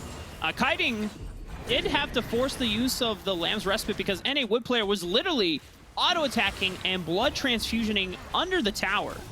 Gonna pop this Rift Herald, get some Turret Plate Gold over to G-Bong. I'm going to rotate that pressure into the second dragon of the game, which is going to be Chemtech. Do we get a Hextech Soul this game? That would be pretty fun. You know, the Hex Gates opened up just like Arcane. Zealot Frenzies is trying to make his way on over. Won't be in range for the steal. Can they at least get a kill? Trying to get the Solar Flow onto Vladimir is not really going to work out. Maybe onto Nut and Muffin. Oh, whoa. NA Wood player turns right back around, popping what seemed like a 3-man an ultimate here. A lot of blood damage. Oh, whoa, no! Arcadia! They all just got wiped out. The AoE damage from NA Wood player and Jibong was astounding, with the Hemo Plague from the Vladimir alongside all this AoE damage. The Iron Spike whip, and the wind becomes lightning from Jibong. Wow, Brooklyn didn't even have to show up. Get to watch this one again. We're seeing how difficult it is to actually engage onto any Wood player, and this is what makes Vladimir players so scary. He doesn't have a lot of crowd control by himself, but the flank threat is ridiculous on this champion just because he's so slippery and has so much healing. You can see he goes right back to full HP, and then the Crescent Guard and all of that AoE damage as well just piles up, and even with the flash over the wall, nobody's able to fully escape. That's so much damage, so much team cohesion, and another Drake going over to La Quinta. Yeah, and even though that NA Wood player couldn't get like the classic full combo of Vladimir, just layering down the Hemo Plague after the Tides of Blood came out, then put Arcadia in this position of like, hey, these guys are about to take 12% more damage, so everyone start coming in. Let's just layer damage right down now. And that just signals for Jibong to follow right on up. Crescent Guard throughout all of them. La Quinta, about 4,000 gold now ahead. And, you know, I hate to ask this of production, but I would be curious to see if there are any Kindred stacks right now. No Kindred HP, so maybe we're going to have to check later. I think Kindred has to be alive to check the stacks. Oh, no. Feels like bullying now. That's pretty brutal. I mean, now, they're going to be looking for a potential regain. Dragonic is here. Lands a devastating charge, but any Wood player can just walk right on back out. Onslaught of Shadows tries to follow up after the Sanguine has been used. That Ash Arrow, you can't curve it like you can in Wild Rift, but the damage from Jibong is enough to send Hamlegs back to the fountain. Tier 1 turret in the mid lane will be unlocked here. That is first brick for the side of La Quinta. Making these picks look easy, La Quinta. So much momentum, feeling like they're about to take this series to match point right now. Not giving up a single turret plating in the first 14 minutes. The only time window that you can take them means that now the objective bounties are here. That's the only way you can actually start to get gold into your squad from this point, because now mid lane turret's dead, top lane turret's dead, all these structures falling all around. Going into your own jungle is going to be hard, let alone the opposing jungle.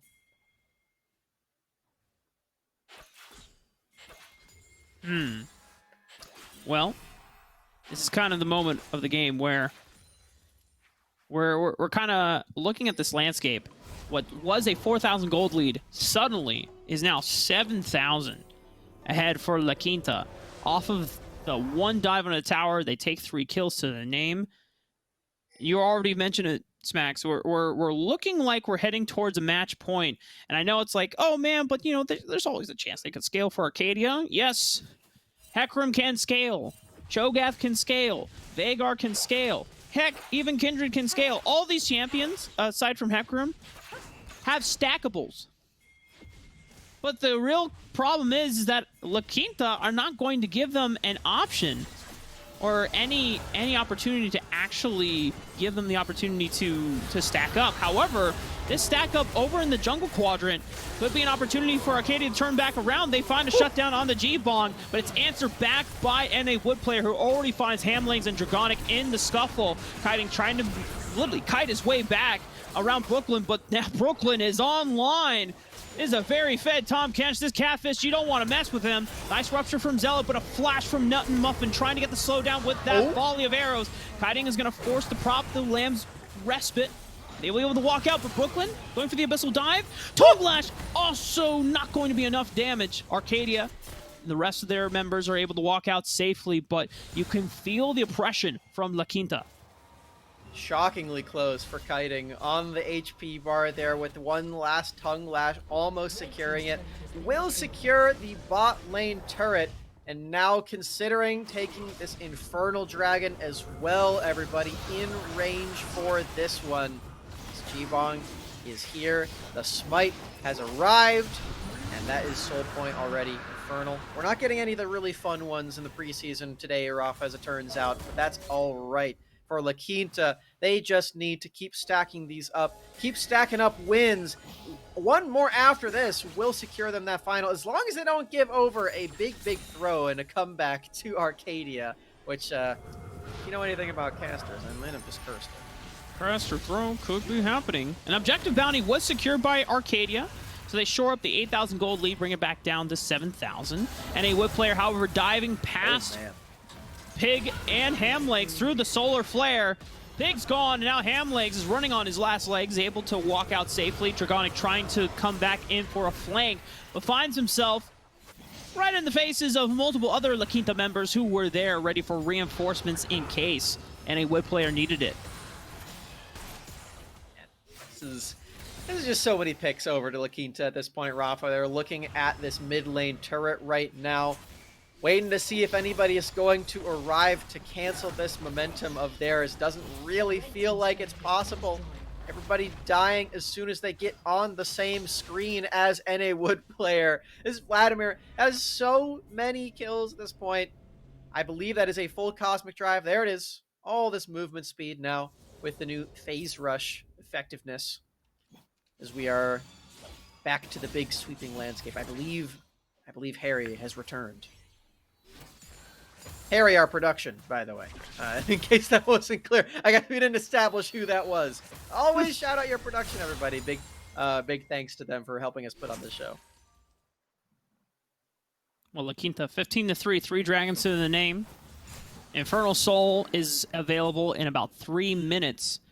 La Quinta can just hold off until then. Or they can continue, you know, forcing these picks. They're insanely strong, Smacks. I mean, this... Look at NA Wood player, Cosmic Drive, plus Phase Rush, and Hextech Protopelt. Doesn't even need Ghost. This is already a very fast Vladimir, so once he gets a chance to pop a full spell rotation, he is zooming. Yep. As Mach speed Vladimir running at you. You get the movement speed from literally every single source. At this point, you might as well build a Dead Man's Plate, because you just want to go as fast as possible into that back line, and as fast as possible into this game 3. Moving, oh my word, nearly 500 damage on the transfusion. This is so scary. NA Wood player is unkillable. He deals more damage than everybody, and it's kind of reminding me of that Corki build that we just saw in the last game. Well, the rest of the reinforcements for Arcadia are trying to come in and see if they can cut off NA Wood player, but the most that they can muster is just defending them and pushing them off one last wave. But the healing and the poke that he is getting out right now. Oh no, I didn't even realize that he popped Hemo Plague. Yep. It's hard to see on that skin, but it definitely is there as a Hecarim ultimate on top of 2 members, on top of the event horizon. Clean pick as a shot down over to Nut and Muffin on the other side of the fight, kiting. Try and take out the support, can't get in range to do so. Pancake Slap, use the ultimate to get out of range. Now Brooklyn is the front line, but there's no damage backing him up. Can he escape? No, Pharaoh Scream cancels all momentum with the Abyssal Dive. Now a Flash Force from kiting, shielding is here. Brooklyn remaining alive. Flash forward Rupture, but it is swiftly dodged out. Now Brooklyn waiting for another Abyssal Dive. Rupture, a slight stutter step, and this top deck is just so tanky. Another shield, Rafa. A Rupture again. Rupture lands more damage onto this champion. The Abyssal Dive makes it in, and another shield. They're still living. Brooklyn survives so much damage. What? How the hell did Brooklyn make it out of there alive? They even turned around. The Crystal Enchanted Arrow stopped them in their tracks. Oh my god, that was filthy. I feel so upset for Arcadia right now. You look at that moment, it's like, guys, we could get this Tom Kench. No, just try to get him. Just get him. Just kill him. Lock him down. And they can't. They could not. They could not get him, Smacks. It just was... He's too tanky. Oh my god. I don't think I'm ever gonna get over that play. You know, this part doesn't matter. No. Skip to the Tom Kench Great Escape part. Hello? Pancake and Brooklyn. Yeah! See, the observers know. All right, there we go. Bang! Look. Okay, look at the rupture like stutter steps as well the entire time. All right, that one ended up landing, but you're seeing all of this sustain, most of it from the Moonstone Renewer, I will say. Pancake Slap just healed up at least 1,000 health, probably more than that in this exchange. Oh boy, great fight! And we're back into the action. Zealot's already gone thanks to the efforts of NA Wood player. Lamb's Respite will only delay the inevitable. Not Muff is able to easily take down Kiting. Pig is the last man standing. But La Quinta, they have 5 members strong. They are going to be pushing in through the bottom wave and the mid wave.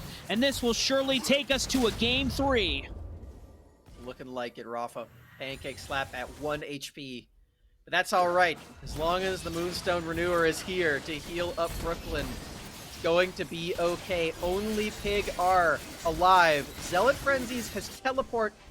There's not a whole lot to teleport to after the respawn comes in. Looking like they're more keen on trying to take out these members again instead of fighting for the Baron. I don't know if they've learned their lesson, Rafa. You just can't kill this Kench. Yeah, especially with Pancake behind him right as well.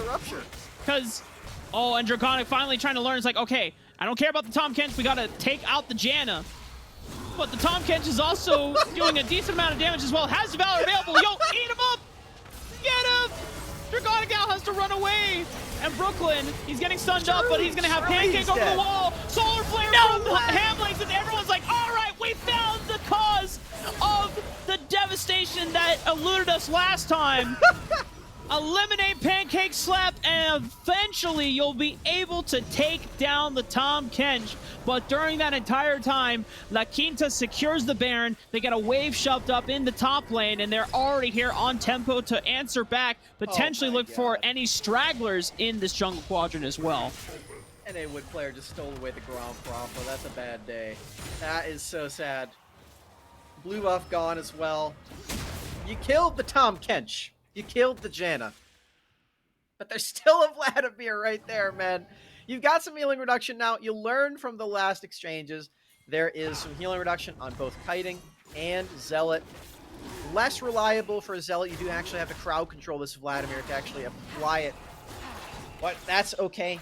It's at least an effort to try to take out this Vladimir and try to stop all of this damage from reaching your base.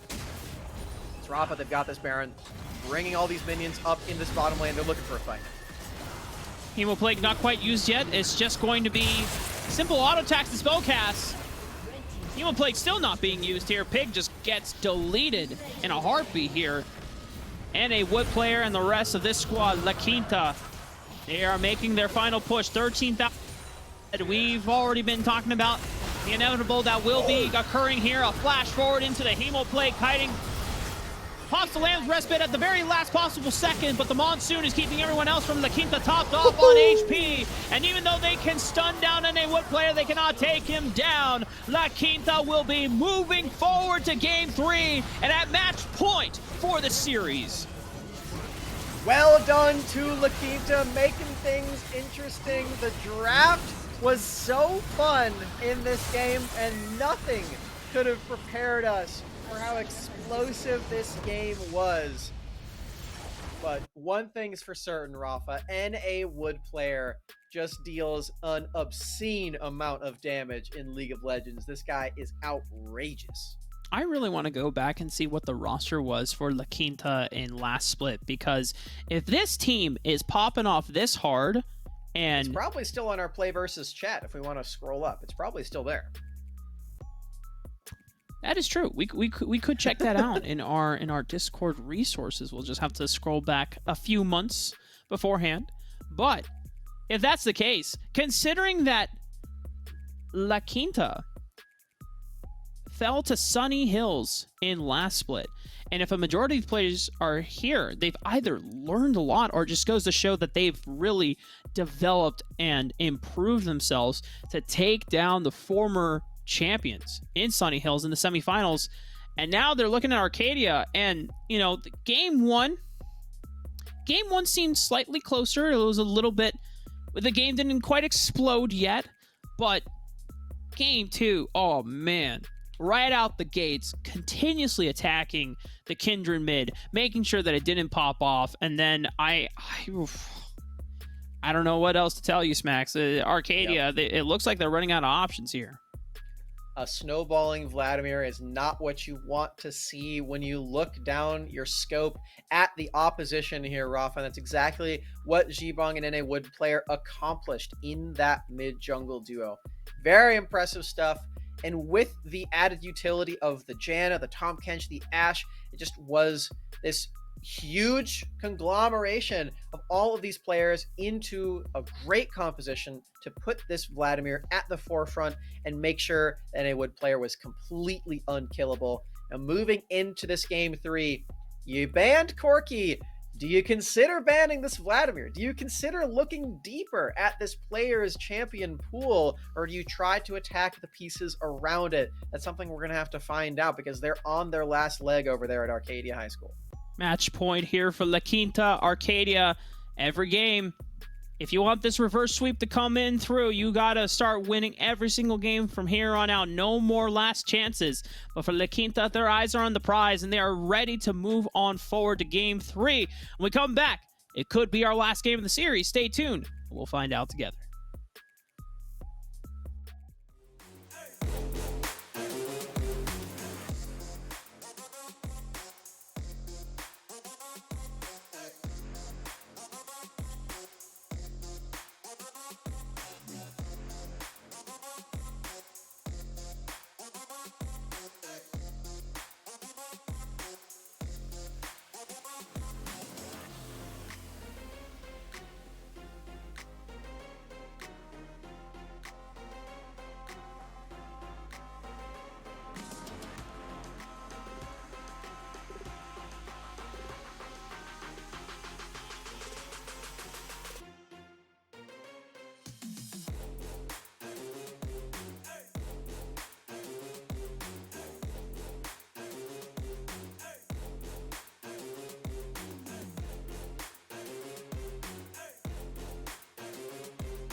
All right, gamers, it is time. Game 3, match point for La Quinta for the California High School Championship Finals here. So, Smacks, we just saw I have these 2 water bottles, right?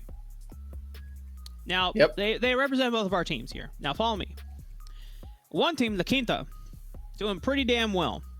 The other team, in Game 1, Arcadia, they were kind of, they were kind of competitive with them. And then the mid-game, it exploded. It's like, oh, okay.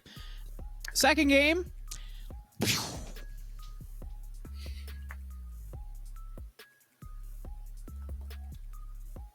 Yeah. It's game 2. All right. This is like a full-on pop-up book for you.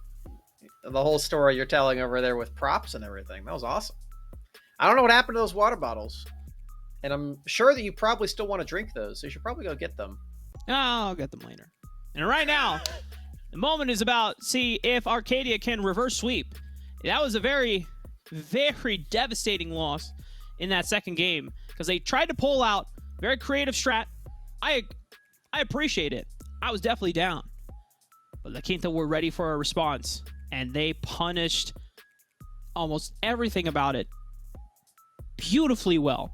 Every time that kiting was overextended, Jabong was like, all right, coming on through for the early gank. I'm Xin Zhao. I'm an early game machine. Dragonigon the Hecarim can't really match me early on, so this gank is super free. And then Pancake on the Janna after getting the Seraphine banned away.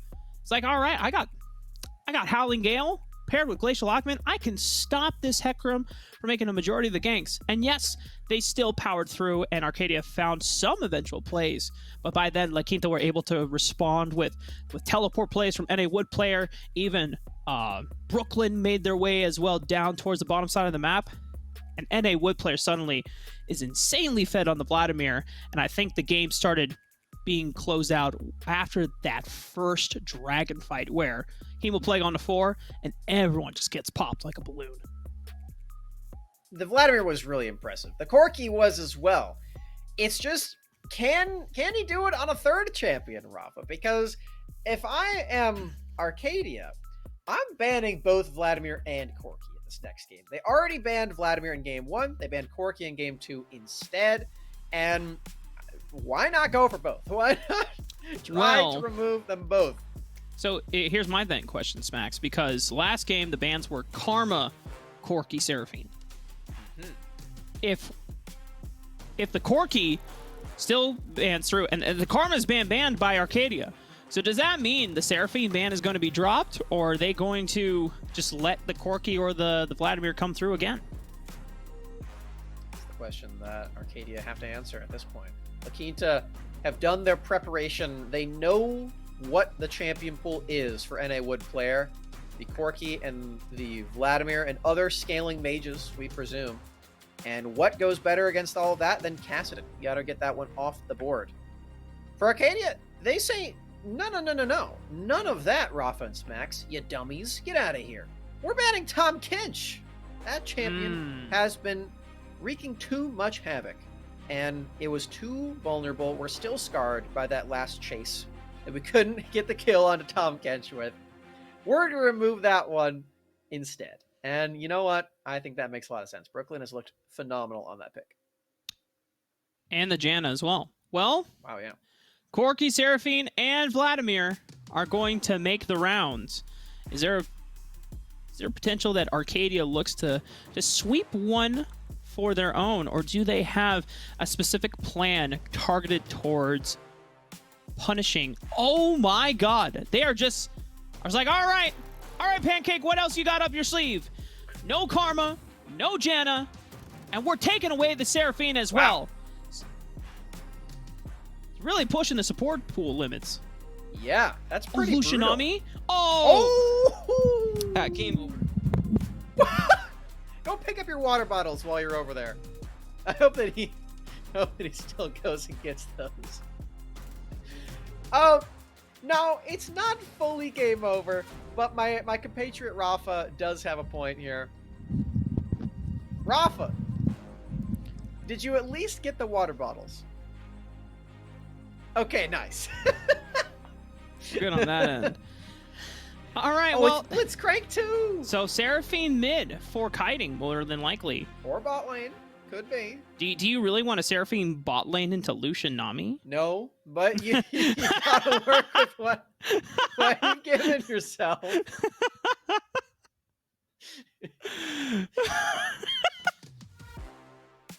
So, the big thing here is that we have a pretty big departure from what is the norm for Nut and Muffin, because Nut and Muffin did just play a couple of very defensive and utility-based champions in the Ezreal first and then the Ashe. Lucian, a very aggressive, short-range champion that needs to have lane dominance in order to be effective later. Now, Nami's the perfect champion to pair up with this. It does give you a lot of that early power that you're looking for, but it is a different playstyle. And for Nut and Muffin, that is something that he now carries the burden of just a bit. As we were talking about the scaling mages for the mid lane, that's not a scaling mage, Rafa. That's Zed.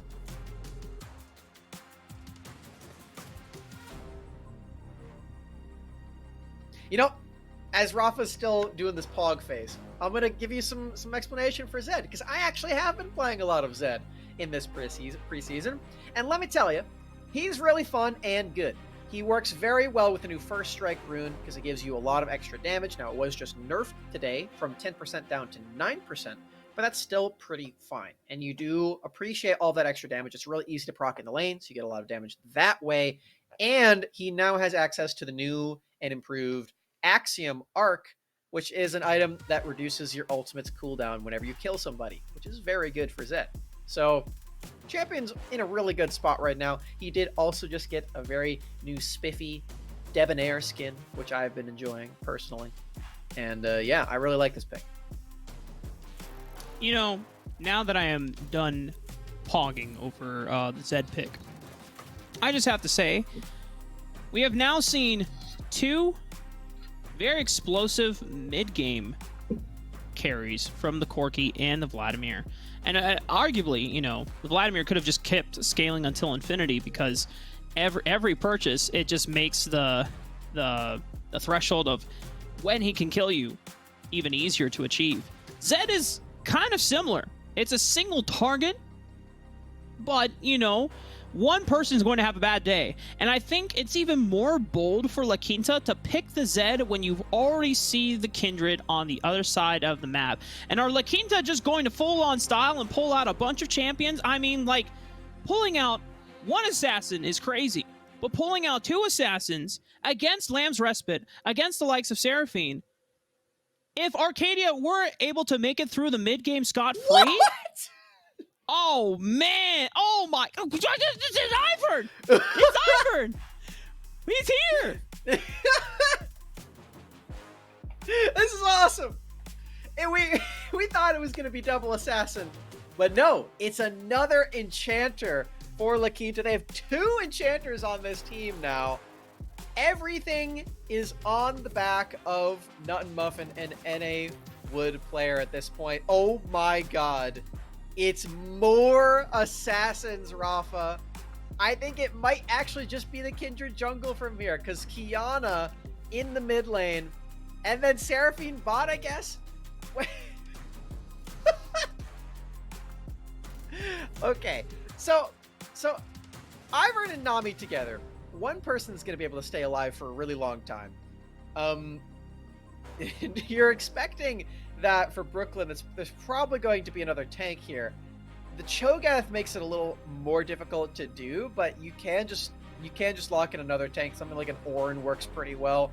The empty ban was Karthus, so it wasn't another one of those top laners. We already did see Tahm Kench and Malphite removed, so the tank pool has been shrunk a little bit. But there is still the Ornn and also apparently the Scion. This is a lot of physical damage now, though, with Scion rather than some of the other options for La Quinta. So Cho'Gath, if you stack a couple of armor items, likely will just be unkillable from here. Yeah, you don't have any other magic damage for La Quinta. In fact, yep. You know, I'm gonna say that, and then G-Bong is gonna be like, "Yo, bet. Watch these hands from Daisy start clapping people when I just slap a death cap and Shadow Flame on top." because no one is going to be suspecting that they have to build magic resistance. So the Shadow Flame is going to get a lot of value. I'm really just I'm hardcore trolling right now. Don't worry. Yeah, don't worry, chat. I'm very aware that AP Ivern should not be a thing. There's, at least it might be. Oh, I don't know, man. Don't say that, Smax. I feel like if La Quinta pull out any more styling, it is just going to be disrespectful at this point. Come on. Yes. I don't know, man. They're a match point. This is definitely the game to do it. It doesn't really feel like Arcadia are holding back in this either, though. So they've got Kiana.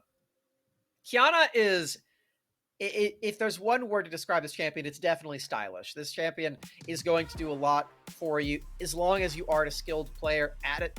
It is the epitome of team fight assassin. It does both things. So Kiana, a very strong mid laner. I've just now realized that this is probably Kiana jungle and Kindred in mid lane again.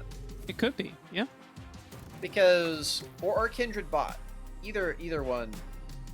Because I didn't even consider the fact that Kiana could be a jungle champion, but it definitely is, especially with the recent meta. I should have remembered that, but yeah, that's definitely one to consider.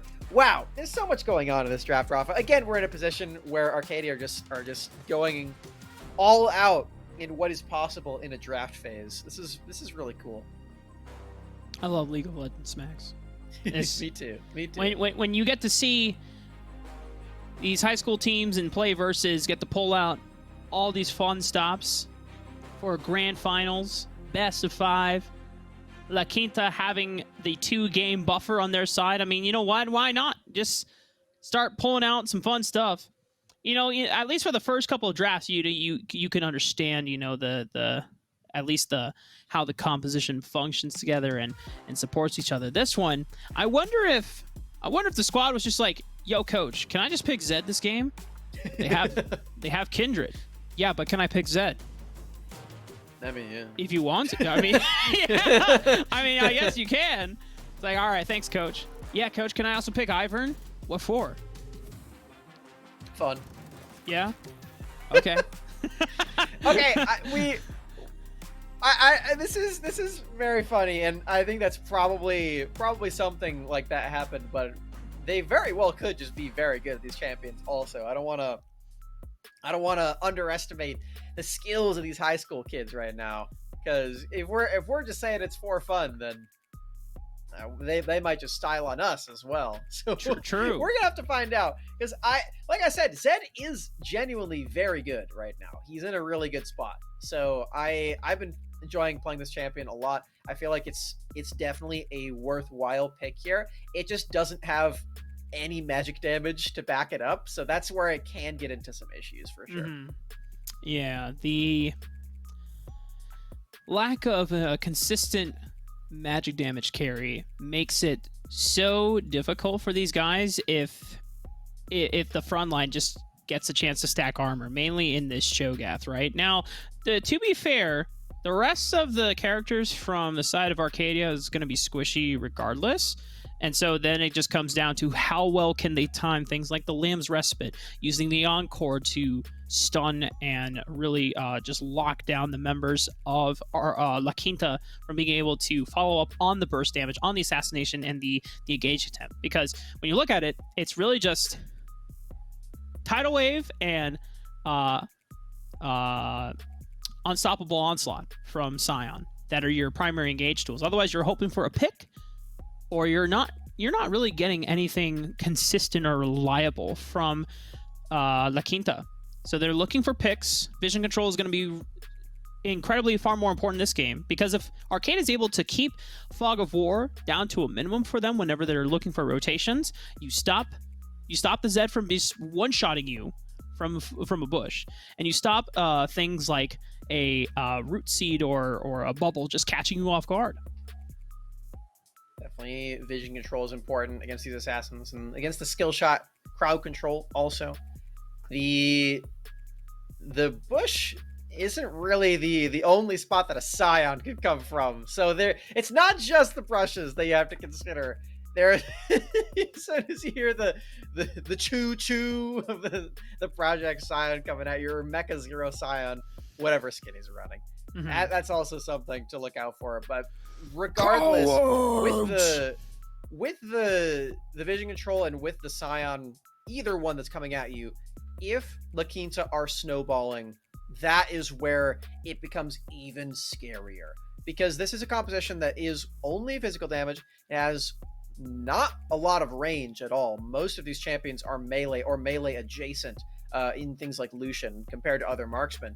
So if you do not let La Quinta get ahead in this game, you should be able to have a pretty easy time taking this composition over, because on defense, these champions really don't do anything.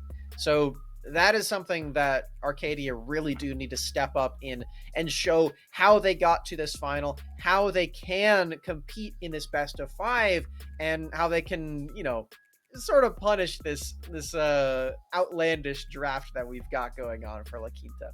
I would not be surprised if this is actually a return to Kindred mid for kiting. Because the game 2, while it definitely didn't feel the greatest to be in that position, that was off the result of, having a jungler from in Jibong that is able to prioritize a lot of heavy ganks, whereas Dragona can't really answer back. This time around, Ivern isn't really that known for strong ganks, right? You have to land the root seed, and you have to be able to walk up to get the slow from your E as well. So, I feel like this is a slightly safer lane for kiting to be against. I know NA Wood player is kind of, dropping the gauntlet, or throwing down the gauntlet, I should say, and saying, yeah, I don't care if that's Kindred mid. I'll beat you with Zed. Range or not, I will burst you down, and I will force you to use Lamb's Respite before I even have to commit my death mark. So this is going to be a game of wits here in the mid lane. See if kiting can get over the game 2 kind of cyberbullying that was occurring in the early 2 minutes, and can still maintain composure and play the lane out as he would normally.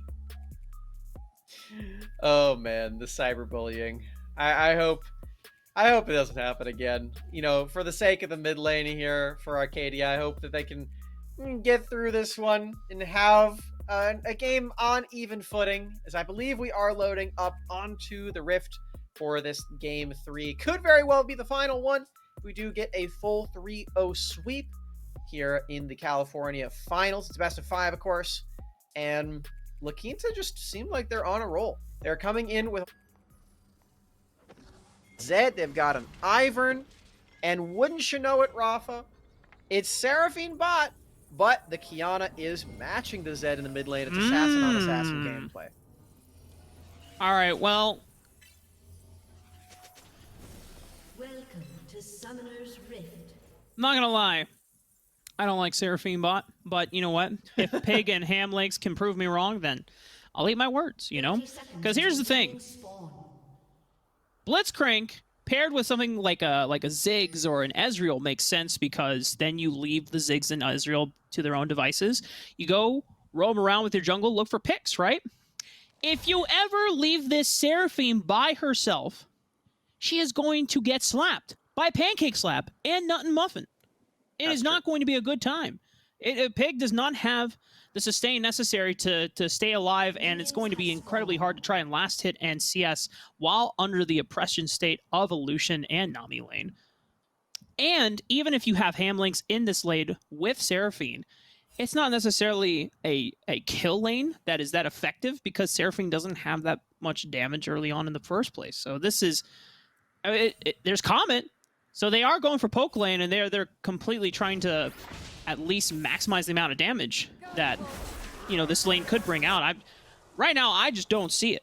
So if La Quinta, I'm expecting these guys to really have a huge lead in the bot lane. Well, you know what I don't see, Rafa? I don't see First Strike Zed, and I'm sad about it. So I like that rune on Zed. And I understand that Electrocute is probably better, but it's less fun. I'm all about having fun on this Zed. But that's okay. it's probably for the best here for NA Wood player. Electrocute gives you a lot of that burst damage in that assassin on assassin matchup. That's what matters most of all. Speaking of runes, Phase Rush for Scion. And that's not something that I've seen a whole lot of. So I'm gonna come over to my jungle expert here, Rafa. Is Phase Rush Scion a thing for you? You think so? Hell no. I haven't seen that at all. What? Hell no. What is that? How are you supposed to proc that? Like, Scion is not a champion that, like, expends 3 spells and auto attacks that quickly. At least in my head, it doesn't. You can hit the E and then get the slowdown, then go for the decimating smash, and then maybe proc your W or an auto attack. But then, like, what is the phase rush for? So that you can stay on top of them? I don't know. That's if it's got to be like a Cho'Gath specific matchup tech. Oh no, come on. Jibong, come on, man. Leave Kiting alone. He's had enough. Oh no. Yeah, Kiting already feeling the pressure of the jungler once more as Dragonic on that red ward spotted out. Now Brooklyn and Jibong and NA Wood player in position. Whew, close. The slow from the Mocking Shout is enough, or Roar of the Slayer, I should say. Mocking Shout is Trinamir, I think. Anyway, Roar sounds right. Gets flash from Dragonic. Bada bing, bada boom, bada bam. And that means Dragonic is not going to have as much mobility in this early game. Jibong has a really nice jungle clear as well, taking a whole bunch of these camps on Ivern. Ivern really appreciating the new patch, might I add, because they finally made it viable for him to actually take Krugs. Now, he hasn't actually done that yet, but that's okay. So that's still up and available for him whenever he decides to do that, and not wanting to use the smite on these camps quite yet. Instead, looking for Dragonic, because he's got red buff still off of that early clear from before. Oh, wait, Zealot is doing a lot of damage to Brooklyn. The flash forward from Zealot, and that's going to be first blood over for this Cho'Gath, and maybe a ray of hope for Arcadia in the midnight hour. That's what kind of nut and muffin in the bottom lane here, Rafa. Ignite as well. One more auto attack might do it. What? Flash forward from Pig are attempting to secure that one. Exhausted a pancake slap, out of mana. Nami won't be able to do a whole lot left. And there's just a lot of sustain. I'm actually surprised that a Seraphine Blitzcrank lane almost killed Lucian with a Nami. That does not seem real to me. But they almost did it. Thankfully, a quick heal from Nut and Muffin. Gonna keep himself topped off. And Jibong is in the wings once again, just to make sure that if Dragonic was looking for a gank, he's there to counter it. Pancake slap and Nut and Muffin, getting this wave shoved in. Nice bounce back. Might be enough for them to be able to safely let this wave slowly push back into their territory. Some sneaky bush plays attempted right there. So we're rocking the phase rush up in the Baron lane, top lane, as we're playing the PC version. I have to keep reminding myself of that. Brooklyn struggling in this matchup, where the Tahm Kench was doing quite well. Solo kill and a pretty gigantic farm lead for Zealot is not good news for La Quintas. This is the tank that, if it gets all of these kills and all these resources, will be completely unkillable because you have only physical damage on your composition. Now, Brooklyn has a longsword. Is this the... Is this the Inting Scion? Oh, it's Hullbreaker. Oh, the Hullbreaker Scion? Oh my god. I think you're onto something with this. Now, Inting Scion is an aggressive term. Yeah. I know that's the meme term for it. But the more polite term is that it's turret destruction mode Scion. And a lot of the times in solo queue, people will give it the other name because the Scion just dies to turret, but because you get the undead passive, you get a lot of damage. And now, speaking of damage, Dragonic might be facing some critical damage. I think he was already tagged once, so can't necessarily execute himself right now. Gonna try to get him away, but it's gonna be a flash from Jibong to ensure that no funny business will occur. Meanwhile, in the mid lane, a turnaround from Kiting! Well played, catching NA Wood player right out of the death mark with a beautiful supreme display of talent. Very clean by Kiting in the assassin matchup right there, Rafa. Excellent usage of the ultimate, stunning NA Wood player immediately outside of that death mark. No flash to get out of that one after the stun. As we get to watch this one more time, NA Wood player being a little aggressive in this matchup. As it turns out, the timing is just too clean for Kiting, and all of the extra damage is just so huge. No death mark can confirm it, no ignite either, and that's a really big snowball as well on Arcadia's side. They might be finding some legroom in this matchup. Arcadia showing signs of life, not only just in that first blood that we saw from Zealot in the top lane, but also other moments where, even if it wasn't a kill that we just saw between Kiting and NA Wood player, the potential outplay on a Nut and Muffin and Pancake Slap in the bottom lane, isolated between Pig and Hamlegs. And now if Dragonic's able to find a way to get himself a lead to snowball off of already the stacking parts of Arcadia that are doing well so far across the map. It's a lot of squishy champions that you can deal with. AoE CC and burst damage from Kiting is one of the ways that you can deal with this composition. Certainly is. This is, whoa. I did not think that rocket grab was still going to work, but Hamlegs was pretty close with this one, alongside Dragonic in this dragon lane. And it's fair. It's just, it's bottom lane, Rafa. What's wrong with me? Been doing this for years. Hey, man, it's okay, it's okay. I've let it slip a couple times too. That's what happens. Look at this jungle invade from Dragonic. Outside of the Ivern clear as well. I mean, he's gonna try to. Oh no. Oh no! Oh no! And Dragonic is still not level 6, so doesn't have access to Lamb's Respite to save themselves from certain death. Tried to use the Dance of Arrows over the wall, but that wall is a little too thick, burns the flash. Is a little unfortunate for the jungler of Arcadia High School, but La Quinta find a kill back. And that kill going over to NA Wood player is not very appreciated for Kiting's laning phase at the moment. I didn't realize that the Hextech Dragon gets its own static shiv effect. That's pretty neat when you attack it. Pretty Hell cool. yeah. So La Quinta gets to secure this one alongside their jungler in this position. They've had the first Drake in all of these games of the series. This is the latest one, so don't have to worry too much about the soul, especially considering it's not a Hextech one. But if it's Chemtech, then that changes things for sure. We were considering whether or not Brooklyn was going to be going for Hullbreaker. I can tell you for better or for worse that is not the case, at least not with first item, because it's going to be a lethality mythic. Oh. Well. Well. Is this, Oh, is this Prowler's Claw Scion? It probably is. We've seen it so many times in, like, ARAMs. Yeah, and, like, Earth. Yeah, and Earth. Oh, my God. And that's why it needs the phase rush smacks, so we can have the movement speed to stick on to... Oh, my God. We're cracking the code. That's dirty.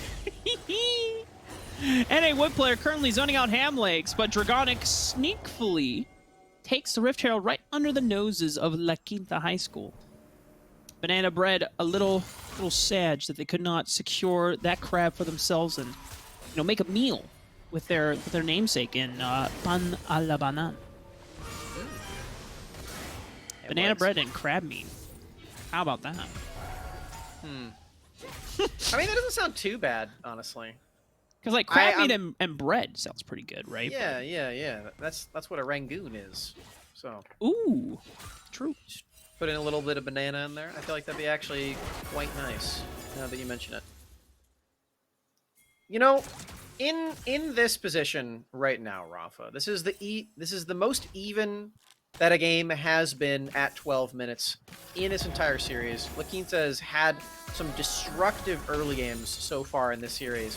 And on the composition where they need early game the most, they don't really have it. it's very, very dead even game. They're going to pick up this turret plating and take a slight edge in the gold department, but surely that is going to bounce right back over and be even once more. And with a composition that has this Lucian, Nami, Zed, every one of these champions that wants to be snowballing as soon as possible, this is a little dangerous. Well, we learned...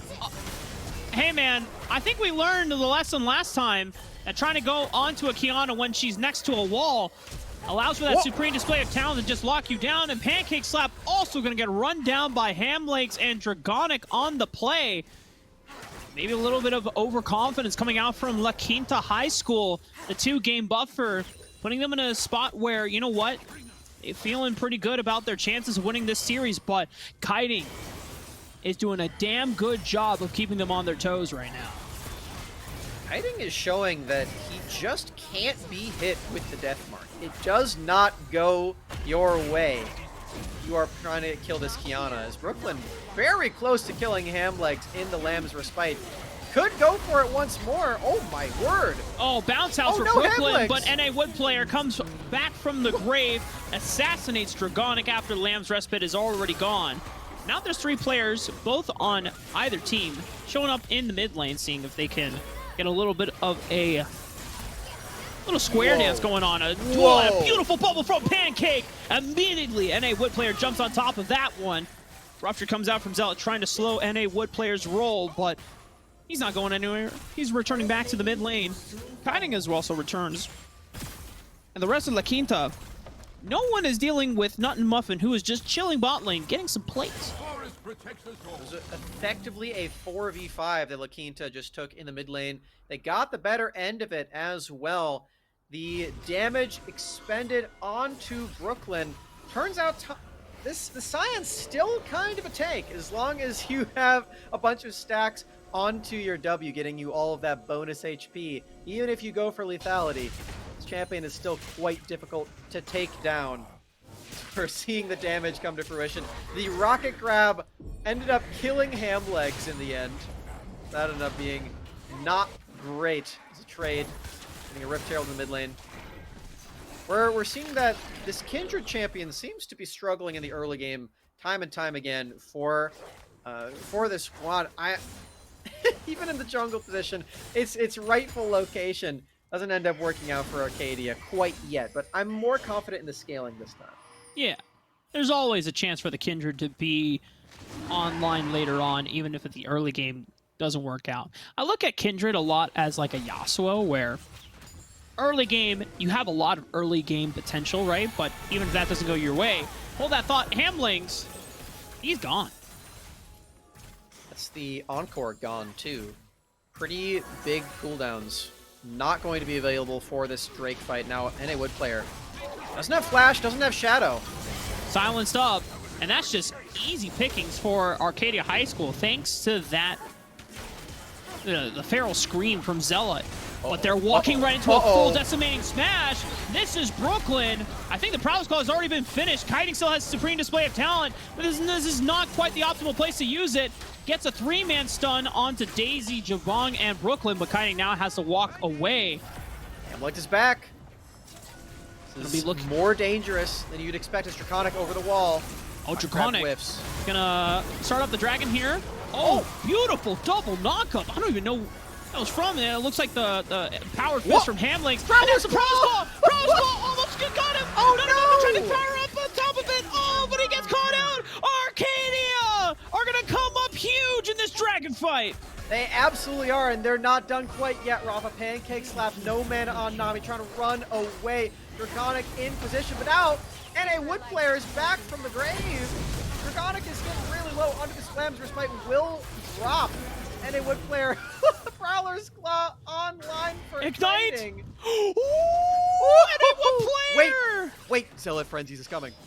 NA Wood for the player, you rupture. are not safe. Landed. You are not NA safe Wood, at all. Okay, he doesn't get caught out wood shopping. Zealot is going to try to stand in between the turrets, but then this might set up for Kiting. What? Oh, he goes back, but the flash from Zealot catches him out, and now Nut and Muffin. Can he lock him down? Culling is going to get a lot of damage over the wall, and he gets the movement speed thanks to the Shirelias. I believe that is for G-Bong. Oh my god. Smacks, that was... Can we just talk about that? Kiting just picked up 4 kills in that last exchange. The legendary Kaisa at 15 minutes. Or, not Kaisa, Kiana. This is absolutely absurd. What an insane way to start things off also. Everybody's so low on Arcadia, but there's just not a lot that you can do to punish this one either. There's no Zed in range. Your front line isn't really a front line. It's Scion. And even with the Prowler's Claw tech, Dragonic has really nice movement thanks to that hop forward rather than backward to make sure that he stays alive, at least for the beginning.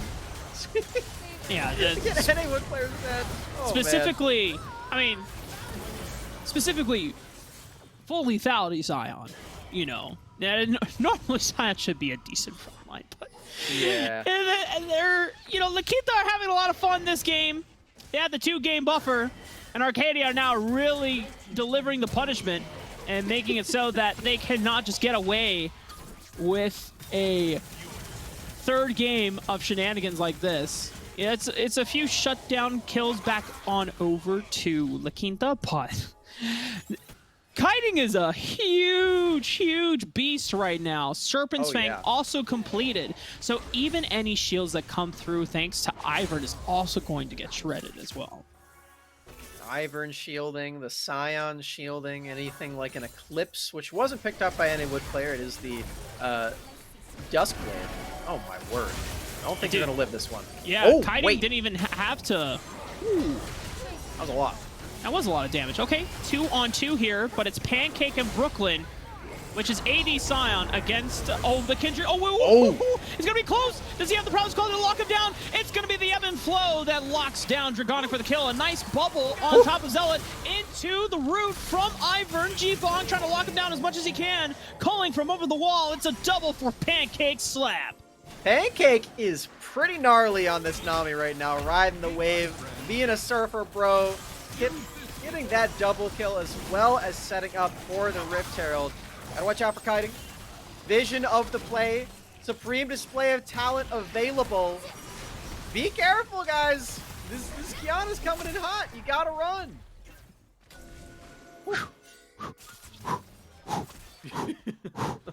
Just a light jog, a brisk pace. Lets them escape for now. Oh god, that was scary. They saw the Kiana throw out the grass cube, and they were just like, oh god, guys, we gotta get out. We don't want to be here anymore. Oh man, that is this is a scary Kiana, ladies and gentlemen. 3rd lethality item coming online soon. I'm getting worried for the late game of La Quinta at this position, Rafa, because they are at a deficit right now, about 2,000 gold. They've only managed to pick up that one structure in the bottom lane and only the one Drake, which they've been doing such a phenomenal job of before in the other 2 series, or in the other 2 games in this series, but haven't had the same level of priority as they would like to before. And again, they're full AD. They don't even have a tank in this team because Brooklyn is going for this lethality nonsense with what appears to be a Serelda's Grudge, right? With the Last Whisper? Is that what's going on here? Yeah, I don't know. The Hull Breaker quite yet, but still going for Split Push. Okay, you know what? Does Scion's After Death passive, when he procs the ability, does that trigger the Serelda's Gludge slow on all of his auto attacks because they're empowered? You know, I'm not certain. Because it's auto attacks, but it's like the passive. Maybe Brooklyn is onto something. Because that would be some pretty dank tech, man. If that works, like the interaction we think. Well, yeah, I mean, there's no more Frozen Mallet anymore. Rip that item. That'd be pretty cool. Oh, no. Oh, okay. It's not Serelda's Grudge at all. Oh, it's Giant Slayer. Wait, the Lord Doms? Lord Doms on Scion. Well, you know, Cho'Gath is getting against Cho'Gath. Yeah, it's getting pretty tanky against Cho'Gath just to fight it against him. But I feel like if you're going 80 Scion, I don't know if that's really the problem here. There's a lot of damage though from Supreme Display of Talent. Brooklyn has been one-shot. Kiting is going to be able to make his way out on over. Hamlegs was traded in the exchange as the rest of the members of La Quinta were clutching him down. Had him clenched and really folded in a tight pickle. Kiting just completely exploded Brooklyn right there. There's the Scion. This is not the champion that you want to have that happen to right now in this position. Pancake Slap still hitting these bubbles, denying any aggression from Kiting. Any further aggression, I should say, already exploded that Scion, like I said before. You have to think, how far can this Nami skill take you at this point? Because this team, you've got that Lucian, which is a really, really solid pair up with the Nami, but it's not as snowballed as sometimes you can get with Lucian Nami as a pair. You didn't get the same level of kills in the lane. You did get the full turret, but it was a little bit late. Didn't get the full plating, so that gold isn't quite there. You have to maybe consider about Baron. Are they fully going to sneak this one? I think they are. They might be able to do it. I mean, it's Kraken Slayer. Wow, they're actually burning this down considerably. I'm impressed. That's full Baron. As long as G-Bong doesn't actually look, nope, not going to check it out. That's full Baron. Rafa, I think we're going to a game 4. Yeah, this looks pretty damn convincing from Arcadia.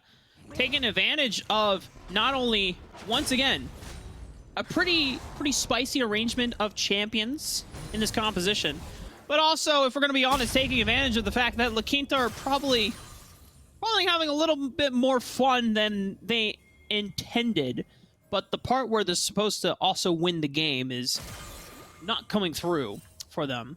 So La Quinta might be going back to the drawing board once we go to a game 4. Now, it's still a 4,000 gold deficit, so Arcadia are very much in the lead, but it's not something that La Quinta cannot recover from. So I'm still with you, Spax, that Arcadia are very much in the driver's seat. Could be a comeback. I don't know. Oh man. You never want to count out La Quinta, as we just watched in the last 2 games. They really did have a phenomenal performance in both of those, but the key factor in those, to me, was that they had a really strong early game. They don't have that this time. So, can they still make it work? Oh my god. Oh, I think this is assumed sprint. Yep. They're in that tiny corridor, 2 giant figures, and then if you're Kiting, you're looking at that and going, oh, yummy. That is 2 easy pickings for me. Supreme Display of Talent falling on top of a beautiful encore and pick from Hamlegs. NA Wood player, Pancake, and Nut and Muffin are the last players standing. No Supreme Display of Talent available, neither Feast. But NA Wood player is going to have a difficult time of trying to assassinate anyone if they are right on top of Dragonic. Because he has Lamb's Respite still available. This is the kind of problem that I was mentioning before in the draft, Rafa. This composition that La Quinta have put together really doesn't do anything on defense. Now, playing aggressive, they can almost get kills just like that. On Draconic. Oh, but a quick flash right back into the Lamb's Respite. Who's going to survive this one? But it's a Rupture right on top. And a Wood player will use the Death Sport to take out Dragonic. It's a teleport from Brooklyn. Is going to look to isolate Pig. Hamlegs and Zealot are now cut in between 2 players, but Kiting is coming back once again. Prowler's Claw to walk right on top of Hamlegs, but it takes so much out of Brooklyn just to get silenced once again by Kiting. And look at that. Pig is back to full half HP right now, thanks to the powers of this Seraphine. And La Quinta, they are now at a 7,000 gold deficit. And my slight... how do I say this, Max? My slight guesses for a comeback are slowly dwindling away. A little bit less than slowly, I think. This is a brisk pace for Arcadia at this point. Stacking up for this next Drake. We've already got 2 of them for themselves. Extra Sustain's been doing quite well. You get to watch a replay of all of this shenaniganery, as our good friend Mad Magical would say. This is... True. This is just ridiculous. This is Nut and Muffin. I can't believe he flashes back into the Lamb's Respite. This is so funny. I really love the spunk of that play right there. But unfortunately, it's right into range of all of the front line, Zealot, and Hamlegs. There's really no way to get out of that from that spot. And even though Brooklyn does counteract it with this skill on the back end of the play, there's really nothing that Zhibong can do from here, and is even after the Zed returns to the fight here for NA Wood player, there's nothing to be done at that point either.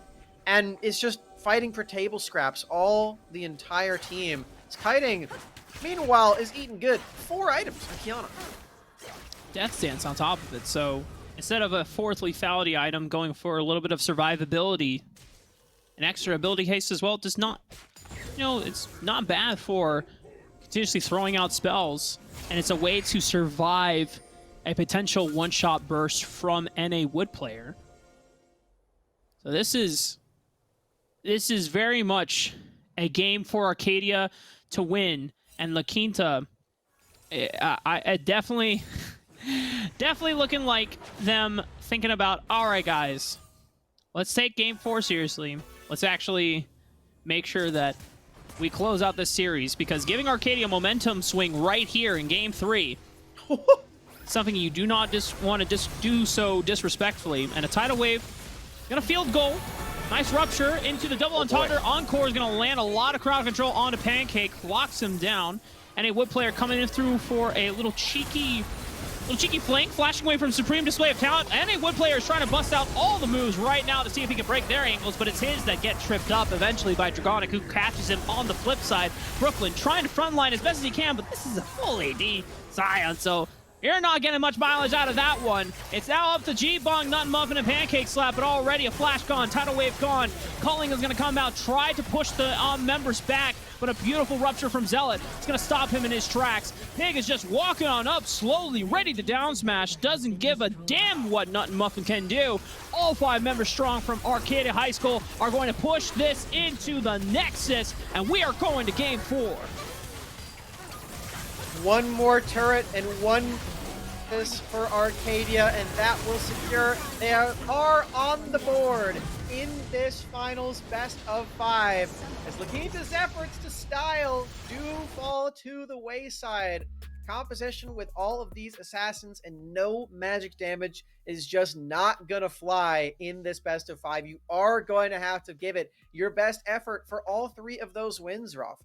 Banana Bread coming out a little burnt on the overdone side in terms of styling. It's just, for Arcadia, they said, you know what? We'll hand it to you that the first 2 games you played pretty damn well. Third game, you can't get away with that kind of... you can't get away with that tomfoolery here in our grand finals.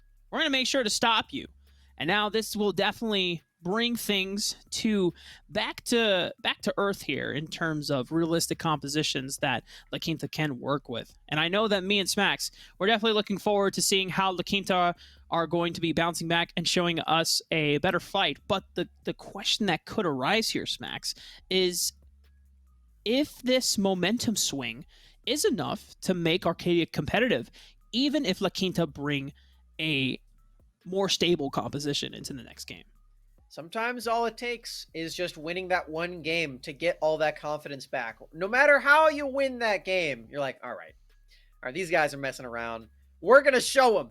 We just won a game. We're taking the full reverse sweep from here. And if Arcadia can actually show us that they are capable of doing that on even footing, they can take things all the way to that reverse sweep position, that'll be one impressive feat. And it starts right now. Game 4 on the horizon, folks, so make sure you don't go anywhere. We'll be right back with the rest of the series after this break.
League of Legends? Rafa?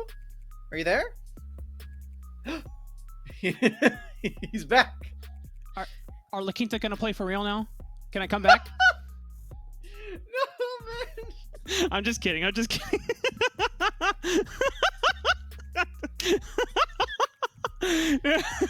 All jokes, all banner, all jokes. All right. You know, Arcadia, you know, props to them for not letting, you know, a little bit of cheese get the best of them.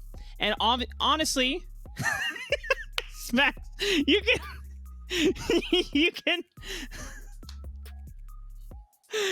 relax. Get up. You're making me feel bad. It's just a joke. Well, I don't know what you're talking about. This is normally where I am. Oh, are you? Is that where you are when you're casting? You're just slumped back down there? Yeah. You know, everybody always says, you know, have great posture. This is what they mean. This is peak human condition. I'm just a short king, and I'm usually standing on my chair. Well, Smax is short IRL, ladies and gentlemen. So that could be the case. You know. Could. La Quinta will be returning to the blue side, and Arcadia, they showed us that they were able to ban neither the Corki or the Vladimir, and La Quinta gave us a Zed performance. And so Arcadia might just be sticking with the tried and true Karma and Tom Kench that they banned last time. But La Quinta respectfully will show that, you know what, Kiting, your Kiana kind of sick. We're not letting you have that champion once again. It's a good ban. It really was really sick. I think that there's a pretty good likelihood that it was a specific counterpick into the Zed. But regardless, oh my god, we're gonna get to that in a bit. Regardless, I do think that it's a good respect ban because it did look genuinely very good outside of just the Zed pick. Now, Lux Rafa has been popping up more and more recently. It did just receive a nerf today, as the B patch went live a few hours ago. So hopefully hopefully they're aware of this. But it has been putting in a lot of work with the new mage items in specific. So I'm expecting this to go into the mid lane. However, with Pancake's champion pool, it very well could be flexed to support. Support Lux or mid Lux could be exciting options either way. What I will say that no matter what, La Quinta now have pick options. So if you play around Fog of War and execute it well, you will have light bindings to potentially catch out targets. Arcadia, they're going to lock in this Thresh, and they're going to bring back the Kindred once again. You know, neither Kiting nor Dragonic were able to have the most inspiring performances, but at least in the game 3, Dragonic was able to scale thanks to the efforts of mostly Kiting just clearing the path and the early game and the mid game for him so that he could scale up and still do significant amount of damage by the mid game and the late game, I should say. Caitlyn locked in. That one's not flexed to rounds, but it does mean that the Lux honestly is a little bit more likely to be locked in as a support here, not flexed over to the mid lane. It does work really, really well with this Caitlyn. And look, there it is, Corki in the mid lane once more. So it is going to be Lux support. As long as you land that light binding, you can follow it up with a Yordle Snap Trap and deal obscene amounts of damage to a single target, even in just the isolated 2v2. So I really do like this pair of champions together. And now that the Corki is back in the mid lane for La Quinta, they have NA Wood player on one of his signature picks, at least in this series, with the newly minted build that Rafa and I had to do a lot of research on to study up on. But it's matched by the other NA Wood player champion in Vladimir, which is pretty interesting. Does Kiting have a pocket Vladimir that we don't know about? That's an interesting development here. Exciting. I mean, it's either going mid or top, right? You can flex that top, but I'm feeling more in the mid lane right now, as the top lane bans come through once more for Arcadia. They already took away the Tom Kench. they have to consider both top lane and jungle, as my good buddy Rafa is jamming to some music that I cannot hear. But that's okay. You already know what the song that I'm grooving to. I pretty much gave it away. And also grooving to Champion Select right now. Malphite not going to be making its appearance. Last time that Arcadia were in this spot, one of the other junglers that they banned was Karthus. Not sure if it's going to be making its appearance here in their ban list. Arcadia, they have ran a Cho'Gath top lane for Zealot, both, or all 3 games, I should say, or they're 2 past games. First game was the set, and a Sejuani on top of it as well, trying to deny La Quinta's frontline options here. And La Quinta saying, you know what, Zealot, you've been performing pretty damn well in the Cho'Gath. Let's also get rid of that. Not a lot of top lane tanks left on the board. And with what we just saw from Sion, I don't know if that counts as a tank anymore. So it's really just things like the Maokai and the Ornn from this point. Maokai really not an effective champion in its current state. Ornn certainly could be an option, especially now that Jhin is locked in, making sure that Kindred is going in the jungle this game. Tanks like Ornn do very, very well against Jhin, and you already have a really hefty backline composition right now. It feels like a frontline would be very effective at this point. I'm crossing my fingers for a tank in the top lane for Brooklyn at this position in the draft. In a real tank, you know. Like, if Sion gets locked in, exactly. Then I'm going to be a little concerned that he's going to try to run AD Sion again. Although, maybe Brooklyn has had their fun. But Sion, you know, built full tank would be cool. Ornn would be cool. I'm trying to think of other top lane tank options. I've heard that Maokai is starting to find its place back in the top lane as well. No, not quite yet. Maokai is really bad. Okay. It's not Ornn. good. Because the problem with Maokai is that whenever they make him a little bit better, he just becomes a broken support again, and they're like, well, we can't win. We can't make him a good top laner ever again. So yeah, it's not going to be Maokai. It is Ornn instead. Does the same thing, but better, actually. You get the Call of the Forge God, all of that damage and all of that crowd control onto everybody, and you get to upgrade the items to give all the more stats to your entire team. Set will be locked in to counter it. This is a pretty solid answer to Ornn specifically, but it was not as effective in that first game as we would usually expect. Even though it's against a couple of these melees, it does have a lot of problems getting kited around by these really long-range marksmen like the Caitlyn and the Corki, and even the Lux to some extent. So we know that this La Quinta High School, now more standard team fighting composition. Last time we saw the Corki busting out this really neat Ravenous Hydra Luden's build after the Muramata spike. And for me personally, I wouldn't question it again because it had so much damage and it has so much reliable poke that is effectively magic damage. And so then you can really split up your damage profile between your 2 long-range marksmen. You have powerful siege. You have powerful objective control, because if they try to approach you, you're slamming Call of the Forge God instantaneously. And Crescent Guard is great even against some of their long-range options like the Kindred and the Jhin. And so really, you are relying on kiting to pop off of these fights to just nuke the backline so that Arcadia can clean up the rest of the fight. It's a return back to what we know and love for La Quinta. From the first 2 games, they've got a lot of long range, they've got a lot of engage and tank frontline, and just a ton of damage from mid lane. This is not the Zed with his assassination potential. This is back to the DPS style of the Corki. Like you said, Rafa, you could still go for that same build that we saw before. It's a really, really solid 2-item and 3-item wake-up point. There's definitely the option for scaling too if you want to go for crit, but not necessary, as we already saw what La Quinta can do, especially with the Xin Zhao once more. The early gank threat is way larger than that of the Kindred in this position, and for La Quinta, that was a major win condition in game 2. Why not go for it once more? You're on blue side, you have access to that red buff into the mid lane very, very easily.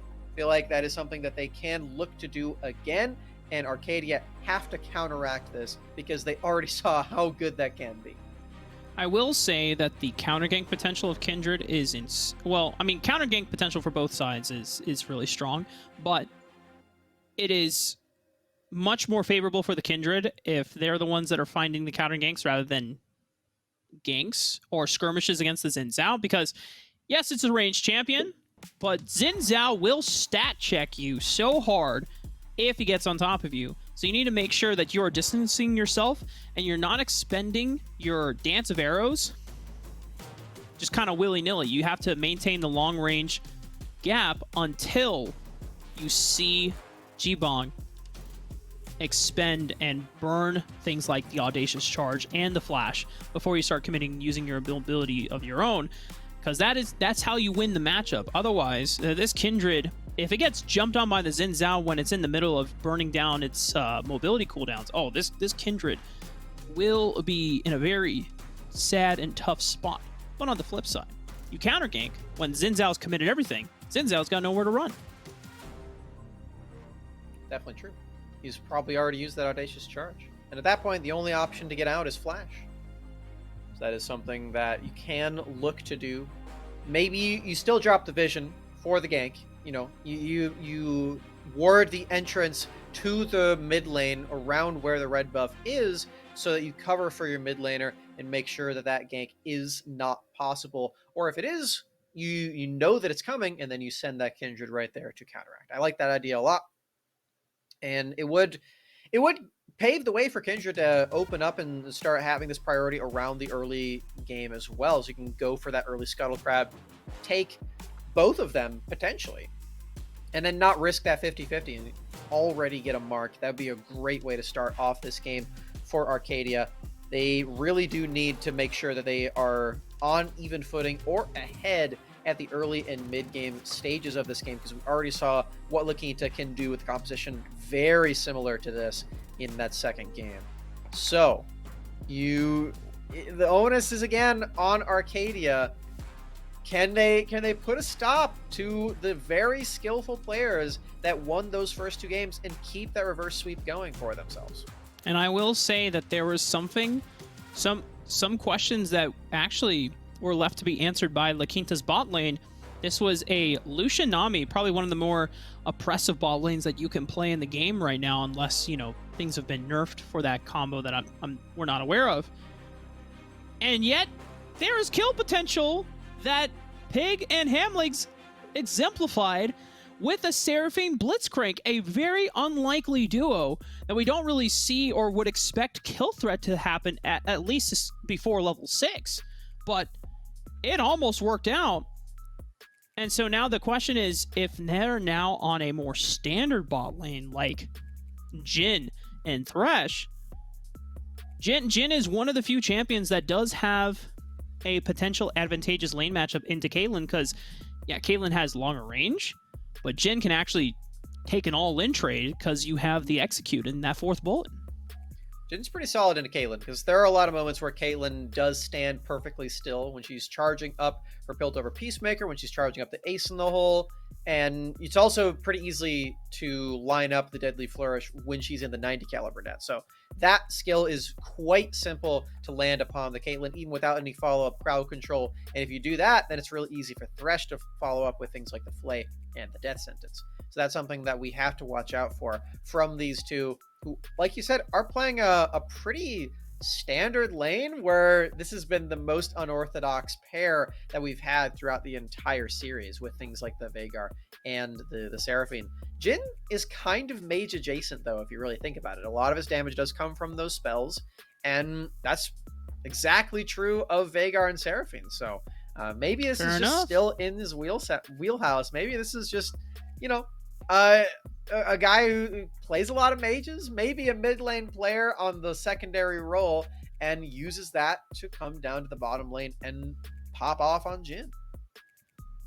The other thing too is that because Jhin is more spellcaster based, even if the Ornn gets to the point where It becomes very durable, very tanky, stacks a ton of armor, and the Jhin can no longer do damage to it. At least he provides utility. Deadly Flourish, as you've called it many times before, one of the best abilities in the game. Yeah. And definitely. Curtain Call is still a great follow-up or secondary engage tool as well, because you can proc the slows and then force people to burn mobility spells, and then it makes it easier for someone like kiting on this Vladimir to really just throw all of their bursts and their spell rotation out on key targets. It's definitely a solid game plan. You have pick potential. You have mid-game fight power. You have ways to make sure that this Corki does not scale. And it all comes down to that jungle matchup. This Kindred that they've played 3 times in a row now. This is going on the 3rd. Will need to keep that momentum going and keep the skill, you know, increasing and compounding upon itself. You need to, as a team, be willing to give over all of this pressure to this champion and the Vladimir as well, which is a scaling champion in this mid lane, to get the mid game and the late game online for these champions, because they're not traditionally very strong at that early stage. You do really like hitting that level 9 point on Vladimir before you really want to take any of these team fights. That typically doesn't happen until like maybe after Drake 2, with the pace that La Quinta is aggressing on that objective. So a lot to think about, and a lot of pressure on top of it, because this is match point. Last game was match point as well, but we weren't expecting that one would be as competitive with the draft that we saw.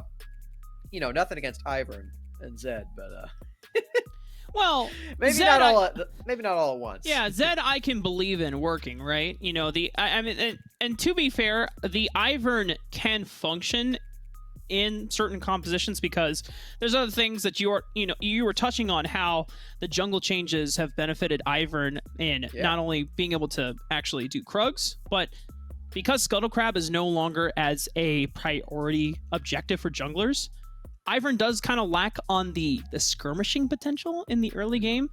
And so fighting over Scuttle Crab and having it be so dire fight over, that made it really, really awful for Ivern to actually do. But we're in the game, and Jibong no longer on Mr. Bob Ross of Wild Rift. He is now on, practically on Captain Li Shang for Mulan. He's going to make a man out of you, Smax. Out of me. Or maybe out of Arcadia High School. Or La Quinta. I don't know who. All right, well, somebody's becoming a man, and good for them. Honestly. Yeah, and the point is, Max, Jibong is getting down to business. To defeat the high school. Defeat Arcadia, yeah. Yeah. Well, worked pretty well in game 2. Trying to make it work in game 4 also. You know, after the games yesterday that we saw from British Columbia, and after the way that we've seen Brooklyn perform on the Tom Kench, I'm pretty surprised that this is the first that we're seeing of Ornn. So it feels like this champion does a lot in games like this, where you're very based around these team fights, where you know that those are going to occur, and we're getting these big late game carries like Corki and like Vladimir. It definitely feels like Ornn fits right in to these games, and I think that Brooklyn's going to have a pretty nice time, as long as she does not get killed by the solo kill power of Zealot Frenzies again, because that was pretty deadly. That time was on Cho'Gath. This time it's on Set. Not to take anything away from Set. And in fact, when Zealot was playing against Brooklyn's Tom Kench on the Set, had some potential kill threat, forced a flash out of the Tom Kench early on. But then, the other thing to consider is that with this Ornn, once it gets past a certain point, maybe once the Bramble Vest comes in, then it gets even more difficult for Set to really trade consistently in this lane. Not there yet, though, because you can see the punches are doing quite well for Zealot. Getting hit by the Qs there, not going to feel amazing, though. The trading power of Ornn, like you said, kind of scary sometimes. We're seeing it happen once more. Conqueror essential in this position. Zealot thinking about flashing, but no, the minions would have certainly killed him if he went for it. As soon as either of these people hit level 3. Oh, okay. I thought Brooklyn would instantly try to force a flash out of Zealot and just try to look for the all-in or burn the summoner trade. It wouldn't be that great for Brooklyn if Dragonic was on the top side of the map. However, that Dragonic's fine. There was definitely some consideration there for Jibong. Ooh. This is a good 50-50 for Dragonic. Jibong fully committing to this Scuttle Crab. You can see the smite not quite used. Likely will be there for fight around the second Scuttle Crab also. Dragonic is moving over. And check this out, Smacks. Brooklyn is taking a recall right now. He's going to look for a teleport so that he can ensure that he can fight with Jibong. Smite comes in. Dragonic saw it. Okay. Still got it. So there's no mark to be had. And the teleport does come through regardless. Brooklyn was going to do that anyway. Now, especially with the refillable potion, we'll have a pretty nice time against Zealot, because you can't purchase any consumables with your Ornn passive, the Living Forge, in your lane. You do need to go back to base to get those ones. But any other components are fair game for Ornn. And this wave is pushing against Zealot, so it makes me feel like this is probably going to be a match of teleports. Yep. Even this early teleport does mean that Zealot can't get access to a Iron Spike Whip early on for the extra wave clear. Yeah. Could be a problem. Because like we were just mentioning, Brooklyn has this Living Forge, so we'll be able to hit these early spikes beforehand. Likely a Bramble Vest is what's coming if the other games serve as the benchmark. Oh, nice delay. And Zealot waiting patiently out the Bellows Breath before committing Facebreaker into a guaranteed Haymaker. Nice trading from Zealot. And using this advantage, did have the level advantage as well going into that one, so the base stat difference is huge in these top lane trades early on. You see it in the way that Brooklyn used that Searing Charge also, not wanting to go aggressive with that one, not wanting to slam against the wall, knowing that the Conqueror and the extra damage from the Haymaker, as we're seeing it again, is just way too much. Not to mention the minion wave that is stacking up against Brooklyn. They definitely want to keep pace and make sure that they are getting at least all the experience on these minion waves, because that's the thing that matters the most for Ornn. Whoa! Whoa! Hamlegs definitely wanted to force a play out of that one, and Pancake does have to respect the flash, but it's Jibong and NA Wood Player, the ones jumping on top of kiting. No summoners burned, though, from the Vladimir. Holding is cool, but takes a lot of damage in return. So pretty good amount of pressure in the mid lane. Jibong now has some time to use that one to get down to this bottom lane. Oh no. Oh no. Oh no! Miscommunication on the Lantern. The pig has to use the flash. You know, I don't hate it because Jibong went to instantly stand on top of the Lantern as well. So that might have been a risky for Pig. Although it looks a little awkward to be flashing away from support, you know. But I guess in that moment they answered the bluff of like, okay, Jibong is probably just gonna want to stand on top of the Lantern, so I'll just go this way instead, and it'll look weird, but at least my jungler is waiting in the wings. You may not hate it, but I have similar feelings to that one as a Thresh player. Doesn't feel comfortable watching that one. I think we need to set your priorities in check here, Rafa, if I'm going to be playing Thresh in your games from here on out. Anyway. I'm not saying you're wrong. I'm just saying that you're not right. All right. I'm willing to accept that. It's about 7 minutes into the game, though. Rift Herald will be spawning in the next 30 seconds. Dragonic and Hamlegs on this top side of the map, but a reset does indicate that Hamlegs will have to return to the bottom side of the map. And I imagine that La Quinta, with most of their members on the top side here, they could stay extra 20 seconds, prioritize this Rift Herald. The Scuttle Crab Vision there also would set up for greatly, and no objectives to trade on the other side of the map, considering the first dragon was already secured. Yeah, La Quinta right back to business as usual, taking that early Drake. They have been doing a great job of taking first Drake in these games, and very early at that as well. This was, I believe, just before 7 minutes on this Drake, so still pretty early. Usually, there is somewhat of a dance between these two objectives because people don't tend to go for these Drakes as early, but La Quinta shifting the meta in this way, and especially with all this early pressure of the Xin Zhao, are making it work quite well.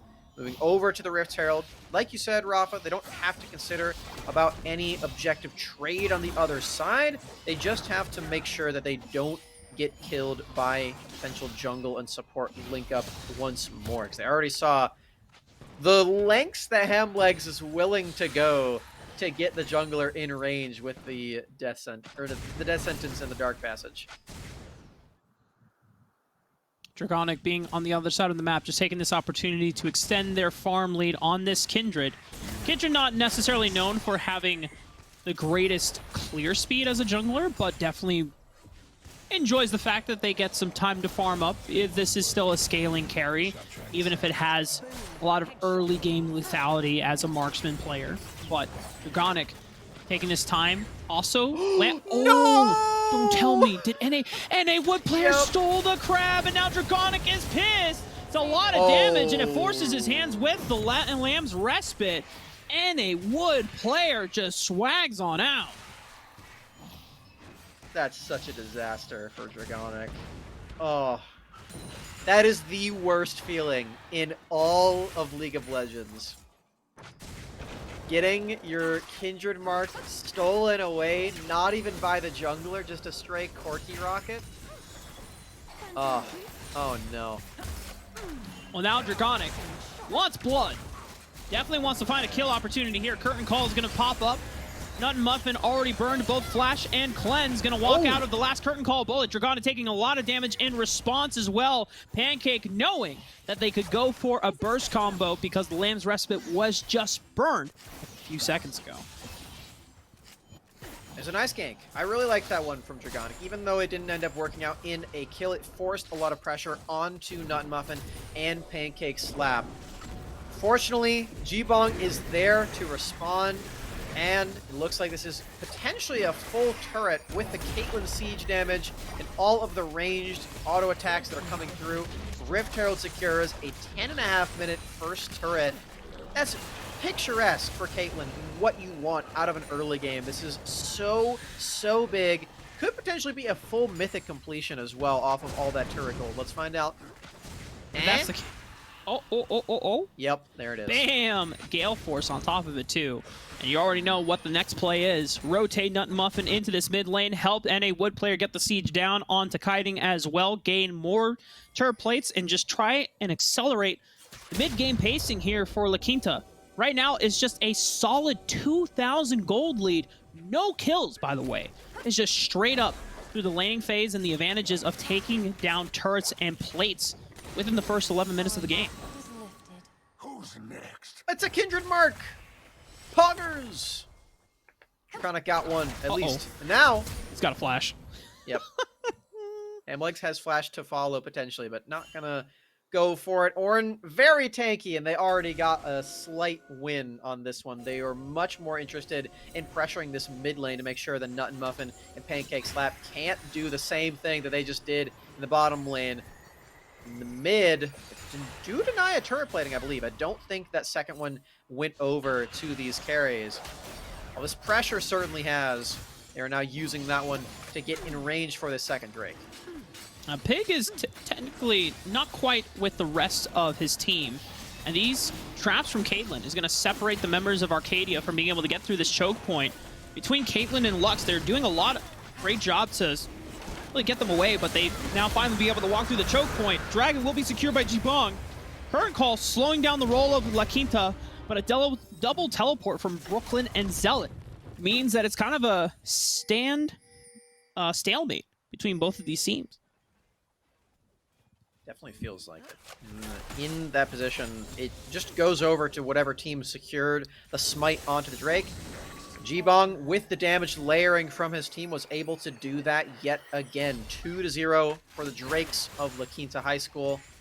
And right back to their post in mid lane. Caitlyn from Arcane, ready to take down all of these structures, just like she took down the notes to get to the bottom of the crimes in the TV show. She's on the case, Max. Mm-hmm.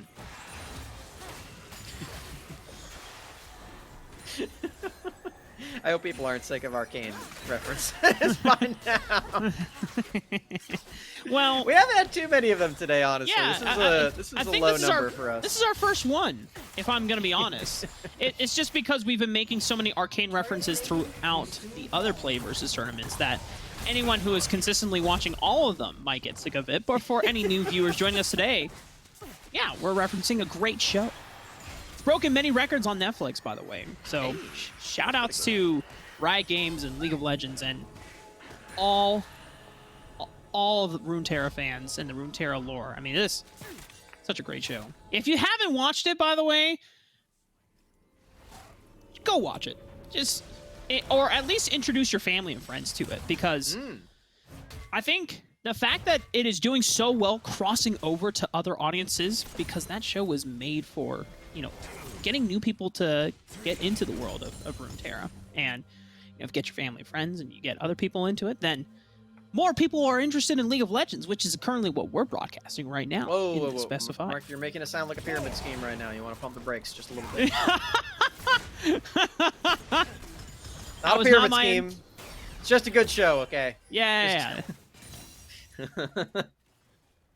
Oh, man, look at that. Pancake Slap just stood in front of the cannon minion. So even if Pig R used Deadly Flourish, it wouldn't have worked.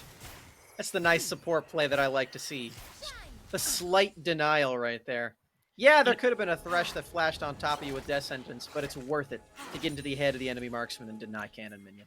You know, Pancake has been doing a lot of things that it's really makes me happy to see for a support player. We know that Pancake had hit Challenger and was, you know, currently at 500 LP as a Grandmaster. You know, but we in our times, Smax and I have definitely found... Whoa, hold that. Whoa! Whoa! Oh, man! That was quite the duel right there between the two marksmen, but now the death of Nut and Muffin signals for the rest of the cavalry to come in, and they want redemption, they want revenge. Pig will dodge out on the second cast of that Call of the Forge God. Arcadia, sparks flying in this heated battle. That was pretty sick, if I'm being honest. I like the spunk from Dragonic, dodged out on the 90 caliber net, and once you see that Ace in the Hole is popped, you're going for that one. Oh yeah, Kayla's just standing exactly still, we're going in. Corky package on me? I don't care. I already got that kill. I did what I wanted. I did what I had to do. Did you get the reference? No, I didn't. Did you play Pokemon Stadium on N64? I didn't have an N64. No! I was a PlayStation kid until the Wii. Oh, and man. And then when the Wii came out, I was Nintendo all the way after that. Our producer is really upset right now. Yeah, you gotta remember, I'm significantly younger than the two of you, okay? You guys had access to I didn't even know what gaming was, okay? The first console I ever had was the PlayStation 2. That came out well after the N64, okay? This is perfectly excusable. I am baby. Yeah, you are. La Quinta High School and Arcadia High. Apart from the showdown between Nut and Muffin and Dragonic just a couple minutes ago, I've been taking a more steady and calm approach to this game because La Quinta have great waves of scaling on up, but Arcadia can also say the same between their mainly this Kindred and this Vladimir. So that's why we haven't really been seeing that much action, as well as just a lot more reservation and control from these two squads, but La Quinta really trading on up with now 3 dragons to their name. Infernal Soul Point on the line. It hasn't been the bloodiest early game that we've seen from La Quinta, but that just goes to show that they are giving Arcadia the respect that they deserve. They did just lose a game to these guys. They're done messing around. They are pulling out all the stops. They're giving all of the pressure over to their jungler to make sure that all these Drakes go their way. Not taking nearly as many risks. I say as Nut and Muffin did just use Gale Force in, but that's beside the point. We're seeing team play that is much more coordinated and much more controlled to get to the point where they can close out this finals. They are not wanting to take this any further than this game 4. They're trying to say, right here, right now, we will be the team to beat. We will be the champions. 2,000 gold lead for La Quinta right now, so they're not necessarily that far ahead of Arcadia, but when you just look at objective control, objective power right now, Arcadia are going to start to needing to make some moves sooner than later. I mean, Kaiden can be allowed to scale, but you also have to deal with scaling threats in this Corki. And if there's not a consistent way for Arcadia to really crunch down on La Quinta, and making sure that they don't escape the burst of the Hemoplague, then there's not enough consistent follow-up damage, especially in the state that Dragonic and Pig are in. You know, Pig has a lot of burst damage on some of these squishy members. You put Brooklyn right in front, and then now you have this big problem, because he has a lot of armor and a lot of HP. Yeah, and Pig is going for the Collector second item as well. That's not what you want against a champion like Orin. There's not a lot that you can do to kill this champion now. You do have a Kindred. Kindred certainly can go for a Lord Dominic's Regards, but I don't think that builds out of a dagger, so you're delaying the power of that item by quite a bit at this point. I'm getting concerned, because Brooklyn is already a menace. Has not been shut down at all. On the contrary, up 30 CS in the set matchup. Brooklyn has done a phenomenal job on this tank. Kaiden is going to try to go for his first assassination play on an NA Wood player. Hemoplague doing a lot of damage, and it is successful. A shutdown going over to Kaiden, and lands Respite from Dragonic. Might be able to save his mid laner from certain death. It is! It's successful! A double for Kaiden, but meanwhile, in the top lane, it is Brooklyn that wins the 1v1. Oh. Pancake is on the wrong side right now. Oh! Oh! Wow. That was shockingly close. My life flashed before my eyes. I'm sure Dragonic had a similar experience. My word. I mean, that kind of happens when you have a beam of light about to burn your eyes. I see the light. Don't run toward it, Dragonic. I mean, he was playing with fire. He literally danced into the light. That's true. You got a point there. You know what? That's not good advice for people. Don't follow what Dragonic did. Don't do this at home, kids.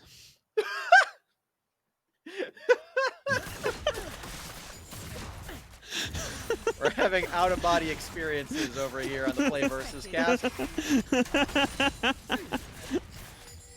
Arcadia High School. Oh, Arcadia making some great moves though in catching out not only Pancake but also getting a nice couple of kills into Kaiden, and he is working towards that death cap. So this Vladimir is going to be putting out a chunk of burst damage in these team fights, in these all-ins. And so it's going to be more imperative for Brooklyn to group up with the rest of their team and G-Bong to be there to disengage this Vladimir and preventing them from getting on top of the backline. Kaiden going for a death cap second item. When that one comes in, that damage is going to be even larger than what we just witnessed. Oh boy. Not where you want to be, hand legs. Good night, sweet prince. teleport in. This is the Infernal Soul that's being set up. Corki package alongside it with a teleport. Gotta do something right now if you are on Arcadia, because you're about to be burned to a crisp. Yeah, Kiting looking to advance forward. Still has Hemoplague available, but they've eliminated Pig, and a Wood player just splits up the fight with a beautiful package, and now Draconic is gone. Zealot is going to face the same fate as well against this Corki, and unfortunately for Kiting, he's able to get one out of Nut and Muffin, but he still has to deal with 3 other players. No Hemoplague available. I should say 4. Kiting, this is going to be very difficult for him to actually get into this fight. No way, Rafa. There's no way to enter. No way to deny the Infernal Soul. And what's coming up next as well. Hamlegs did spawn. Not quite in range. And from this position, we saw just such a clean pick to start things off. You can see right there, the aftermath of it. Hamlegs dead instantly. And even though Kiting is on this Vladimir and popping off on this flank, the fight's already been completely eviscerated by NA Wood player. Watch this one again. Oh my. Instantly KO'd. And then all of the package damage as well. Just paving the way for the rest of the squad to rip everyone apart. Man.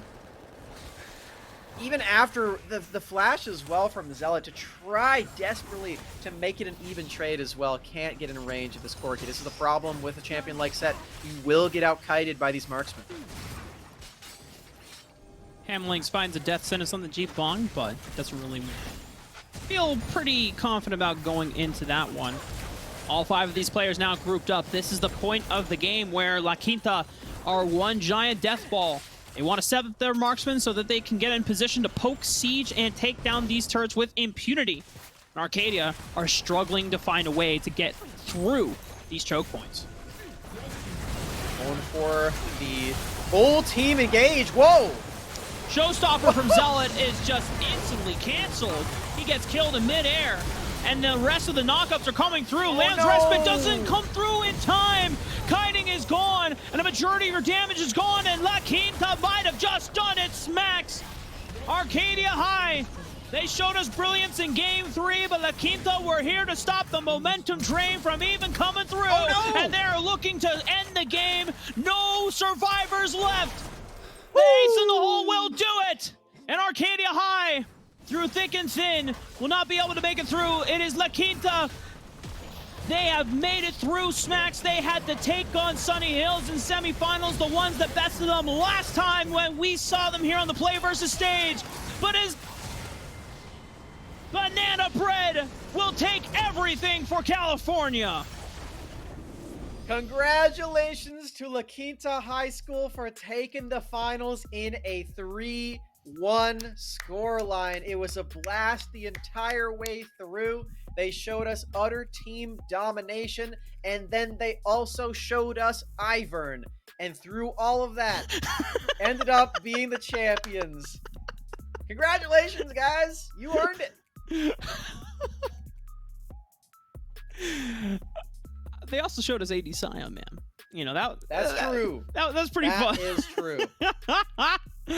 But La Quinta are your winners here, and I think that means so much to them that being able to get through the prior champions in the semifinal round through Sunny Hills now allows them to make their way through. And, you know, this is just really awesome moment for this squad, for this high school, and for these players to just really be able to manifest this in really such a dominating fashion too. You know, the seems like after game 1, and of course, you know, the game 3 debacle, every game from them was so in control, objective control, immaculate, rotations, perfection. It just, La Quinta, you've really outdone yourselves, and you know, I wish them the best of luck as they continue forward, trying to really maintain this momentum going into not only if there's a PlayVS All-Stars tournament, but also for the next season of PlayVS towards spring 2022. Big moves for La Quinta, especially after coming in second place in the spring. Big ups to these guys. They definitely deserved that victory, and it's a nice holiday present to round out the year of school. You know, there's still the summer and there's still the spring and the rest of the winter as well. But, you know, winter break's coming right up. The holiday season's coming right up. I hope that everybody at home has a wonderful holiday season. And I hope that the La Quinta guys can get together and have a nice celebratory event. So we are closing out the stream over here on PlayVS. Thanks for watching, guys. Yeah, we will see you next time. On behalf of myself and Smacks, happy holidays, stay safe, see you around.